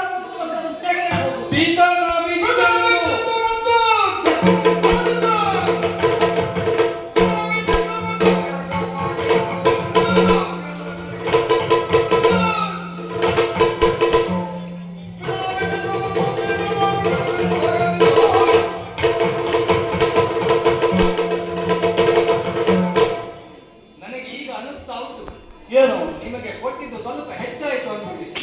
ನೀ ಯಾಕೆ ಕೊಟ್ಟಿ ಅಂತ ಬೇಕಲ್ಲ ನಮ್ಗೆ? ನಾನು ಕೊಟ್ಟಿದ್ದಲ್ಲ, ನನ್ನ ತಂದೆ ಕೊಟ್ಟಿದ್ದು. ಓಹೋ, ಯಾಕೆ ಈ ಮಾತು? ಹಿಂದೆ ಸಮುದ್ರ ಮಥನದ ಕಾಲದಲ್ಲಿ ವಾಸುಕಿಯನ್ನ ಹಗ್ಗವಾಗಿಸಿ ಮಂದರವನ್ನ ಕಡಗೋಲಾಗಿಸಿ ಸಮುದ್ರ ಮಂಥನವನ್ನ ಮಾಡುವ ಕಾಲಕ್ಕೆ ಏನೇನೆಲ್ಲ ಎದ್ದು ಬಂದವಲ್ಲ, ಸಕಲ ವಸ್ತುಗಳನ್ನು ನಾವು ಪಡೆದವರು. ಹೌದು, ಮನೆಯಲ್ಲಿ ಬಂದಂತ ಅಮೃತವನ್ನು ಪಡೆದವರು ನಾವೇ. ಅದಕ್ಕೂ ಪೂರ್ವದಲ್ಲಿ ಹಾಲಾಹಲ ಬಂದಿತ್ತು. ಹೌದು, ಹಾಲಾಹಲವನ್ನ ಕುಡಿದದ್ದು ನನ್ನ ತಂದೆ ಈಶ. ಹೌದು, ಹೌದಾ? ಅಲ್ಲ ಅಂತ ಯಾರು ಹೇಳುವುದಿಲ್ಲವಲ್ಲ ಈಗ. ಕೇಳು, ಆದ್ರೆ ನೀನು ಬಂದದ್ದಿಲ್ಲಿ ತಪ್ಪು ಅಂತ ನಾನು ಹೇಳುವುದಿಲ್ಲ. ಹೇಳ್ತೇನೆ ಕೇಳು. ಯಾಕೆ ಆವತ್ತಿನ ದಿನ ಒಂದು ಚಿಮುಟಿಗೆಷ್ಟಾದರೂ ಹಾಲಾಹಲವನ್ನ ನಿಮಗೆ ಕೊಡಬೇಕಿತ್ತು. ನಿಮ್ಮನ್ನ ಪರೀಕ್ಷಿಸಿ ಆಮೇಲೆ ಅಮೃತವನ್ನ ಕೊಡಬೇಕಿತ್ತು. ನೋಡು, ಈಗ ಕೊಟ್ಟಿದ್ದು ಸ್ವಲ್ಪ ಜಾಸ್ತಿ ಆಯ್ತು ಅಂತ ನನಗೆ ಕಾಣ್ತಾ ಇದೆ. ವಿಷ ಕುಡಿಯುವವರಲ್ವೋ, ನಾವು ಏನಿದ್ರು ಅಮೃತ ಕುಡಿಯುವ ಸ್ಥಾನದಲ್ಲಿರುವಂತಹ ಕಾರಣದಿಂದ ಹಾಗಾಗ್ತದೆ. ವಿಷ ಕೊಟ್ಟು ನೋಡಬೇಕಿತ್ತು, ಯಾಕೆಂದ್ರೆ ನನ್ನ ಪರೀಕ್ಷಿಸಬೇಕಿತ್ತು ನನ್ನ ತಂದೆ. ಆವತ್ತು ಪರೀಕ್ಷಿಸಲಿಲ್ಲ ಅನ್ನುವ ಕಾರಣಕ್ಕೆ ಇವತ್ತು ಈ ಪರಿಸ್ಥಿತಿ ಬಂದದಾಗಿದೆ. ಹೌದಾ? ಇಂದ್ರಸ್ಥಾನೇ ತವ ವಿವಾಸ್ತಿ, ಧರ್ಮಸ್ಥಾನೇ ಸದಾಶಿವ, ಅಧರ್ಮ ಪಕ್ಷಪಾತೋ ಯಂ ವಿನಶ್ಯಂತಿ ವೀರಭದ್ರತಃ. ಹೌದಾ? ಈಗ ಮಾಡ್ಲಿಕ್ಕೆ ಬಂದವ್ ನೀರು. ಹೇಳ್ತೇನೆ ಕೇಳು. ನೀನು ಇಂದ್ರಸ್ಥಾನ ಅನ್ನುವುದು ನಿನಗೆ ಪದವಿ ಮಾತ್ರ. ಆದರೆ ಧರ್ಮಸ್ಥಾನ ಅಂತ ಬಂದರೆ ಅದು ನನ್ನ ತಂದೆ ಈಶನೇ. ಅಧರ್ಮ ಪಕ್ಷಪಾತದಲ್ಲಿದ್ದವರನ್ನ ಪಡೆಯಲಿಕ್ಕೆ ನಾನು ವೀರಭದ್ರನಾಗಿ ಇಲ್ಲಿ ಬಂದಿದ್ದೇನೆ. ನೋಡು, ನೀ ಅದೆಲ್ಲ ಕತೆ ಹೇಳಬೇಡ ಇಲ್ಲಿ. ನಿನ್ನ ಕಥೆಯನ್ನ ಕೇಳುವುದಕ್ಕೂ ನಾನು ಬಂದವನಲ್ಲ. ನಿನ್ನನ್ನ ವಿರೋಧಿಸಿ ನಿನಗೇನು ಒಂದು ಕತೆ ಕಾಣಿಸೇ ನಾನು ಬಂದದಿಲ್ಲ. ಇವತ್ತು ನೋಡು, ನನ್ನ ಪದವಿ ಬಗ್ಗೆ ನೀ ಹೇಳಲಿಕ್ಕೆ ಬರಬೇಡ. ನನ್ನ ಪದವಿಗೆ ಎಷ್ಟು ಬೇಕೋ ಅಷ್ಟು ನಾನು ಮಾಡೇ ಹೋಗು. ನೀ ಬೇರೆ ವಿಚಾರ ಹೇಳ್ತೀಯ ಅಂತ ಆದ್ರೆ ಸುಮ್ಮನೆ ಬಂದ ದಾರಿಗೆ ಸುಂಕ ಇಲ್ಲ ಅಂತ ಹೋಗ್ಲಿಕ್ಕೆ. ಹಿಂದೆ ಸುಮನಸರ ಸಭೆಯಲ್ಲಿ ಸಭೆಯನ್ನು ಮಾಡಿದಾಗ ಹಾ. ನನ್ನ ತಂದೆಗೆ ಅಧ್ಯಕ್ಷ ಪಟ್ಟವನ್ನು ಕೊಟ್ಟಿದ್ದು ನೀವೇ ಹೌದಾ? ನಾವೇ, ಅದು ನಾವೇ. ಹಾ. ಅದು ಅಲ್ಲ ಅಂತ ನಾ ಹೇಳುವುದೇ ಇಲ್ಲ. ಹಾ. ಹಾ. ಆದರೆ ಹಾ. ಸಿಗ್ತದೆ ಅಂತ ಆದ್ರೆ ಪಕ್ಷಾಂತರ ಮಾಡ್ಲಿಕ್ಕೆ ರೆಡಿಯಾ? ನಾವು ಸಿಗ್ತದೆ ಅಂತ ಮಾಡಿದ್ದ ಅಲ್ಲ ಇದು. ಹಾ. ಏನು ಸಿಗ್ತದೆ ಅಂತ, ಏನು ಹಣ ಸಿಗ್ತದೆ ಅಂತ ನಾವು ಬಂದದ್ದ. ಹವಿಸ್ಸು ಸಿಗ್ತದೆ ಅಂತ ಬಂದದ್ದಲ್ವಾ? ನಮ್ಮ ಕರ್ತವ್ಯ. ಹಾ. ಯಾಗ ಯಜ್ಞದಲ್ಲಿ ಯಾರೇ ಹವಿಸನ್ನ ಕೊಟ್ಟರೂ ಹಾ. ಅದನ್ನ ಸ್ವೀಕರಿಸಿ ಅವರಿಗೆ ಬೇಕಾದಂತ ಅನುಗ್ರಹ ಮಾಡ್ತೇವೆ ನಾವು. ಹೌದಾ? ಹಾ. ಗಿರೀಶ್ವರ ಯಾಗ ಮಾಡಲಿಕ್ಕೆ ನಿಮ್ಮದು ಬೆಂಬಲ? ಬೆಂಬಲವೇ. ಹೌದಾ? ಯಾರೇ ಹೇಳಿದ್ರು ನನ್ನ ವಿಶೇಷ ಬೆಂಬಲ ಉಂಟದು. ಏನು ಗಡ ಗಡ ಕೊಡು ಸಮಾರಂಭ ಹಾ. ಯಜ್ಞ ವ್ಯರ್ಥ ಮಾಡಲು ಎಡಿಸಲು ಬಂದೆನ್ನ ಮೌನ. ಹಾ. ಹೌದಾ? ಹೌದೌದು. ರಕ್ಷಿಸಲು ಇವತ್ತು ಶ್ರೀಪಾದ ಬರಲಿಕ್ಕಿಲ್ಲ. ಹಾ. ಹಾ. ಶ್ರೀಪಾದ ಬೇಡ ನಮ್ಗೆ. ದಕ್ಷನ ತಂದೆ ಅಂತ ಚತುರ್ಮುಖ ಬ್ರಹ್ಮ ಬರಲಿಕ್ಕಿಲ್ಲ. ನೋಡು, ತಂದೆ ಕಶ್ಯಪ ಬರಲಿಕ್ಕಿಲ್ಲ. ಹಾ. ಜಾಗ್ರತೆ. ಹಾ. ಹಾ. ನಮಗೇನಿದ್ರು ನಾವೇ. ಹೌದಾ? ನಮ್ಮ ಜೊತೆ ಮತ್ತಾರು ಬರ್ತಾರೆ, ಅವ್ರು ಬರ್ತಾರೆ, ಇವ್ರು ಬರ್ತಾರೆ ಅಂತ ನಾವು ಯೋಚನೆ ಮಾಡುವುದಲ್ಲ. ಹಾ. ರಣರಂಗದಲ್ಲಿ ನಾವೇ ನೇರವಾಗಿ ಮುಂದುವರ್ತೇವೆ ಬಿಟ್ರೆ ಹಾ. ಕೆಲವು ಬೆಂಬಲ ಉಂಟು ಅಂತ ನಾವು ಯಾವತ್ತೂ ಯೋಚಿಸಿದವರೇ ಅಲ್ಲ. ಹೌದಾ? ಹಾ, ಹಾ, ಹಾ. ಹೌದಾ? ಹಾ. ಬಾರೋ ಯುದ್ಧಕ್ಕೆ. ಒಳ್ಳೆ ಬಿಟ್ಟೆ. ಹಾ.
ಈ ಯಾಗ ನಡೆಯುವ ಸ್ಥಳವನ್ನ ಅತಿಕ್ರಮಿಸಿದಲ್ಲದೆ ಯಾಗವೆಲ್ಲವನ್ನ ಹಾಳೆದಲ್ಲಿ ನೆರೆದಂತಹ ವಿಪ್ರರೆಲ್ಲರನ್ನ ಬಡಿದೋಡಿಸಿ ಮುಂದೆ ಮುಂದೆ ಬರುತ್ತಾ ಇದ್ದೇನೆ. ಅಯ್ಯೋ, ಯಾರು ನೀನು? ಯಾಕಾಗಿ ಮುಂದೆ ಇದೆಲ್ಲ ಮಾಡುವವರ ಉದ್ದೇಶವೇನು? ಮಾತನಾಡುತ್ತಿರುವವನು ದಕ್ಷ ಪ್ರಜಾಪತಿ. ದಕ್ಷ ಪ್ರಜಾಪತಿ. ಈ ಯಜ್ಞಕ್ಕೆ ಯಜಮಾನಿಕೆ ನಿನ್ನದೆಯೋ? ನನ್ನಂತೆ ಯಜಮಾನಿಕೆ. ಅಥವಾ ಕೇವಲ ಯಜಮಾನಿಕೆಗೆ ಮಾತ್ರ ದಕ್ಷನೋ? ಛೆ! ಹಾ. ನನ್ನಂತೆ ಯಜಮಾನಿಕೆಯಲ್ಲಿ ಮಾಡುತ್ತಿರುವಂತಹ ಯಾಗವಿದು. ಹಾ. ಈ ಯಾಗಕ್ಕೆ ನಿನ್ನನ್ನು ಅಯೋಗ್ಯ ಅಂತ ತೀರ್ಮಾನಿಸಿದ್ದೇನೆ. ತೀರ್ಮಾನಿಸುವುದಕ್ಕೆ ನೀನು ಯಾರು? ಯಜ್ಞ ಭಾಗವ ನಮ್ಮಯ್ಯ ಗೀಯದೆ.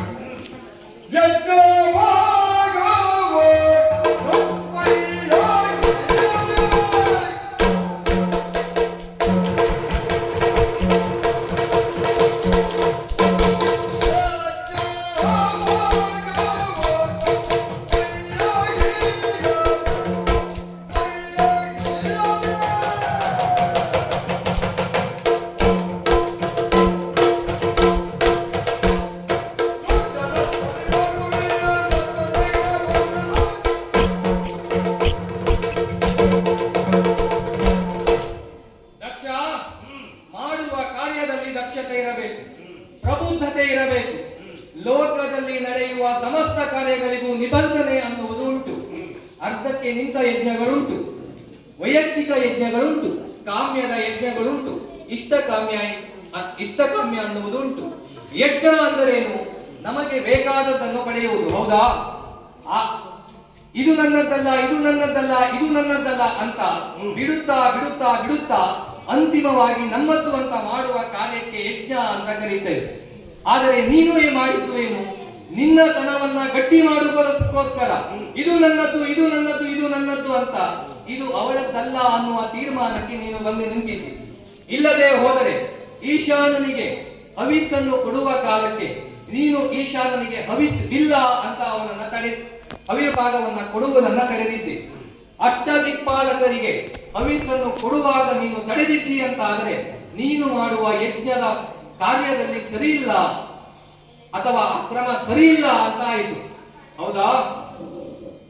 ಇಲ್ಲದೆ ಹೋದರೆ ನೀನು ಮಾಡುವ ಯಜ್ಞ ಯಾವುದೇ ಕಾರಣಕ್ಕೂ ಸಾಧುವಲ್ಲ. ಶಿವನಿಲ್ಲದ ವೇದ. ನೀನು ಮಾಡುವ ಈ ಯಜ್ಞಕುಂಡದಿಂದ ಉರಿಯುವ ಅಗ್ನಿಯಿಂದ ಬರೀ ಹೊಗೆ ಬಂದೀತೆ ವಿನಃ ಅದರಿಂದ ಫಲ ದೊರಕದು. ಇಲ್ಲದೆ ಹೋದರೆ ಈ ಯಜ್ಞಕ್ಕೆ ನೀನು ಹಿಂದೊಮ್ಮೆ ಶಿವನ ದ್ವೇಷಿಯಾಗಿ ಶಿವನನ್ನ ಗೌರವಿಸಲಿಲ್ಲ, ಎದ್ದು ನಿಂತು ಗೌರವಿಸಲಿಲ್ಲ ಅನ್ನುವ ಕಾರಣಕ್ಕೆ ಅದನ್ನೇ ಮನಸ್ಸಿನಲ್ಲಿ ಇಟ್ಟುಕೊಂಡು ನೀನು ಮಾಡ ಹೊರಟ ನಿರೀಶ್ವರ ಯಜ್ಞ. ಆ ಕಾರಣಕ್ಕಾಗಿ ನೀನು ಈಶ್ವರನಿಗೆ ಬಿಟ್ಟು ಉಳಿದೆಲ್ಲವರಿಗೂ ಆಮಂತ್ರಣವನ್ನ ಕೊಟ್ಟಿ. ಆಯಿತು, ಈಶ್ವರನಿಗೆ ಆಮಂತ್ರಣವನ್ನ ಕೊಡಲಿಲ್ಲ ಅಂತ ಇಟ್ಟುಕೊಳ್ಳೋಣ. ಆದರೆ ಮಗಳು ದಾಕ್ಷಾಯಿಣಿ ನಿನ್ನ ಯಜ್ಞಕ್ಕೆ ಆಮಂತ್ರಣವಿಲ್ಲದೆ ಬಂದಿದ್ದು, ಆ ಮಗಳು ದಾಕ್ಷಾಯಿಣಿಯಿಂದ ಏನು ಮಾಡಿತ್ತು? ಸತ್ತವಳು ನನ್ನ ಮಗಳು ಪ್ರಶ್ನಿಸುವುದಕ್ಕೆ ನೀನ್ಯಾರ? ಈಶನ ಮಗ ವೀರಭದ್ರ ನಾನು. ನನಗೂ ಅವಳು ತಾಯಿ ಇದ್ದಾಳೆ, ಹಾಗಾಗಿ ನಾನು ಪ್ರಶ್ನೆ ಮಾಡ್ತಾ ಇದ್ದೇನೆ. ಅಪ್ಪನಿಗೆ ಹುಟ್ಟಿದವ ನೀನು? ಅಪ್ಪನಿಗೆ ಹುಟ್ಟಿದವ ನಾನು. ತಾನು ದಾಕ್ಷಾಯಿಣಿಯನ್ನು ನನ್ನ ತಾಯಿ ಅಂತ ಸ್ವೀಕರಿಸಿದ್ದೇನೆ. ಅಯ್ಯ, ಇನ್ನು ಹವಿಭಾಗವನ್ನು ಕೊಡುವುದಕ್ಕೆ ನಿರಾಕರಿಸಿದ್ದೇನೆ. ಯಾಕೆ? ಒಂದು ನನ್ನನ್ನು ಗೌರವಿಸುವುದಕ್ಕೆ ಅಷ್ಟ ದಿಕ್ಪಾಲಕರಲ್ಲಿ 7 ಜನ ಮಾತ್ರ ಎದ್ದು ನಿಂತವರು. ಇವಾಗ ಕಾಣಲಿಲ್ಲ. ನಿಜವಾಗಿ ಅಷ್ಟ ದಿಕ್ಪಾಲಕರಲ್ಲಿ ಇವಾಗ ಕಾಣಲಿಲ್ಲ ಎಂಬ ಕಾರಣಕ್ಕಾಗಿ ಇಂದು ಅವಿಭಾಗದಲ್ಲಿ ಅವರನ್ನು ನಾನು ಬಿಟ್ಟಿದ್ದೇನೆ. ಇದೆಲ್ಲ ಪ್ರಶ್ನೆಗೆ ನಾನು ಉತ್ತರಿಸುವುದಲ್ಲ. ಯಾಕೆ ಬಂದ ನಿನ್ನನ್ನೇ ಯಾಕೆ ಕುಂಡಕ್ಕೆ ಹಾಕ್ತೇನೆ? ಅಯ್ಯ, ನನ್ನನ್ನು ಕುಂಡಕ್ಕೆ ಹಾಕುವುದು ಬಿಡು, ನಿನ್ನನ್ನು ರಕ್ಷಿಸಿಕೊಳ್ಳುವುದು ಹೇಗೆ ಅಂತ ನೀವು ನೋಡ್ಕೊಳ್ಳಬೇಕು. ಬಿಡ, ಹೇಳ್ತೇನೆ ಕೇಳು. ಯಾಕೆ ಗೊತ್ತುಂಟಾ? ದಾಕ್ಷಾಯಿಣಿಯನ್ನು ನೀನು ನಿಂದಿಸಿದ್ದಿ, ಅಲ್ಲದೆ ಅವಳಿಗೆ ಯಜ್ಞದಲ್ಲಿ ಅವಮಾನವನ್ನ ಮಾಡಿದ್ದಿ. ಕುಟುಂಬ ಪದ್ಧತಿ, ಕುಟುಂಬ ಧರ್ಮವನ್ನೇ ನೀನು ತಿರಸ್ಕರಿಸಿದ್ದಿ, ಹೌದಾ? ಕುಟುಂಬ ಧರ್ಮವನ್ನ ತಿರಸ್ಕರಿಸಿದ ಈ ಯಜ್ಞವೇ ಅಲ್ಲ. ಅದಲ್ಲದೆ ನಿರೀಶ್ವರ ಯಾಗ ಮಾಡಲು ಹೊರಟ ನಿನ್ನನ್ನ ಬಡಿಯಲೆಂದೇ ಇಲ್ಲ ಕೊಲ್ಲಲೆಂದೇ ನಾನು ಬಂದಿದ್ದೇನೆ. ಏನು ಮಾಡ್ತೀಯಾ? ಒಂದು ನೋಡೇ ಬಿಡ್ತೇನೆ. ಬಾ, ಬರ್ಬೇಕಾ? ಬಾರ ಯುದ್ಧಕ್ಕೆ ಬಾರ.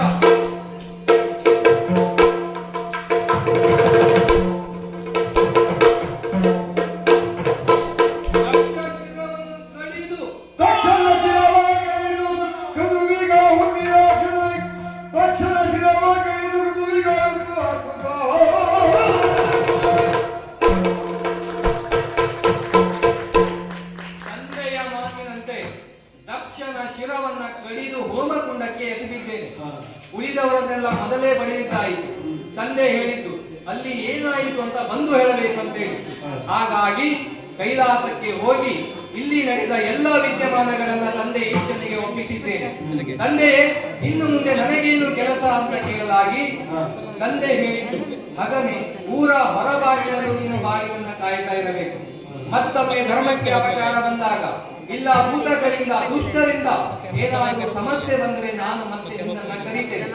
ಅಲ್ಲಿಯವರೆಗೆ ಊರ ಹೊರಬಾಗಿಲಲ್ಲಿ ಇದ್ದು ನೀನು ಧರ್ಮವನ್ನ ಕಾಪಾಡಬೇಕು. ತಂದೆಯ ಆನತಿಯಂತೆ ಊರ ಹೊರಬಾಗಿಲಲ್ಲಿ ಇದ್ದು ಬಾಗಿಲನ್ನ ಕಾಯ್ತಾ ಇರ್ತೇನೆ. ಶಂಭೋ ಶಂಕರ.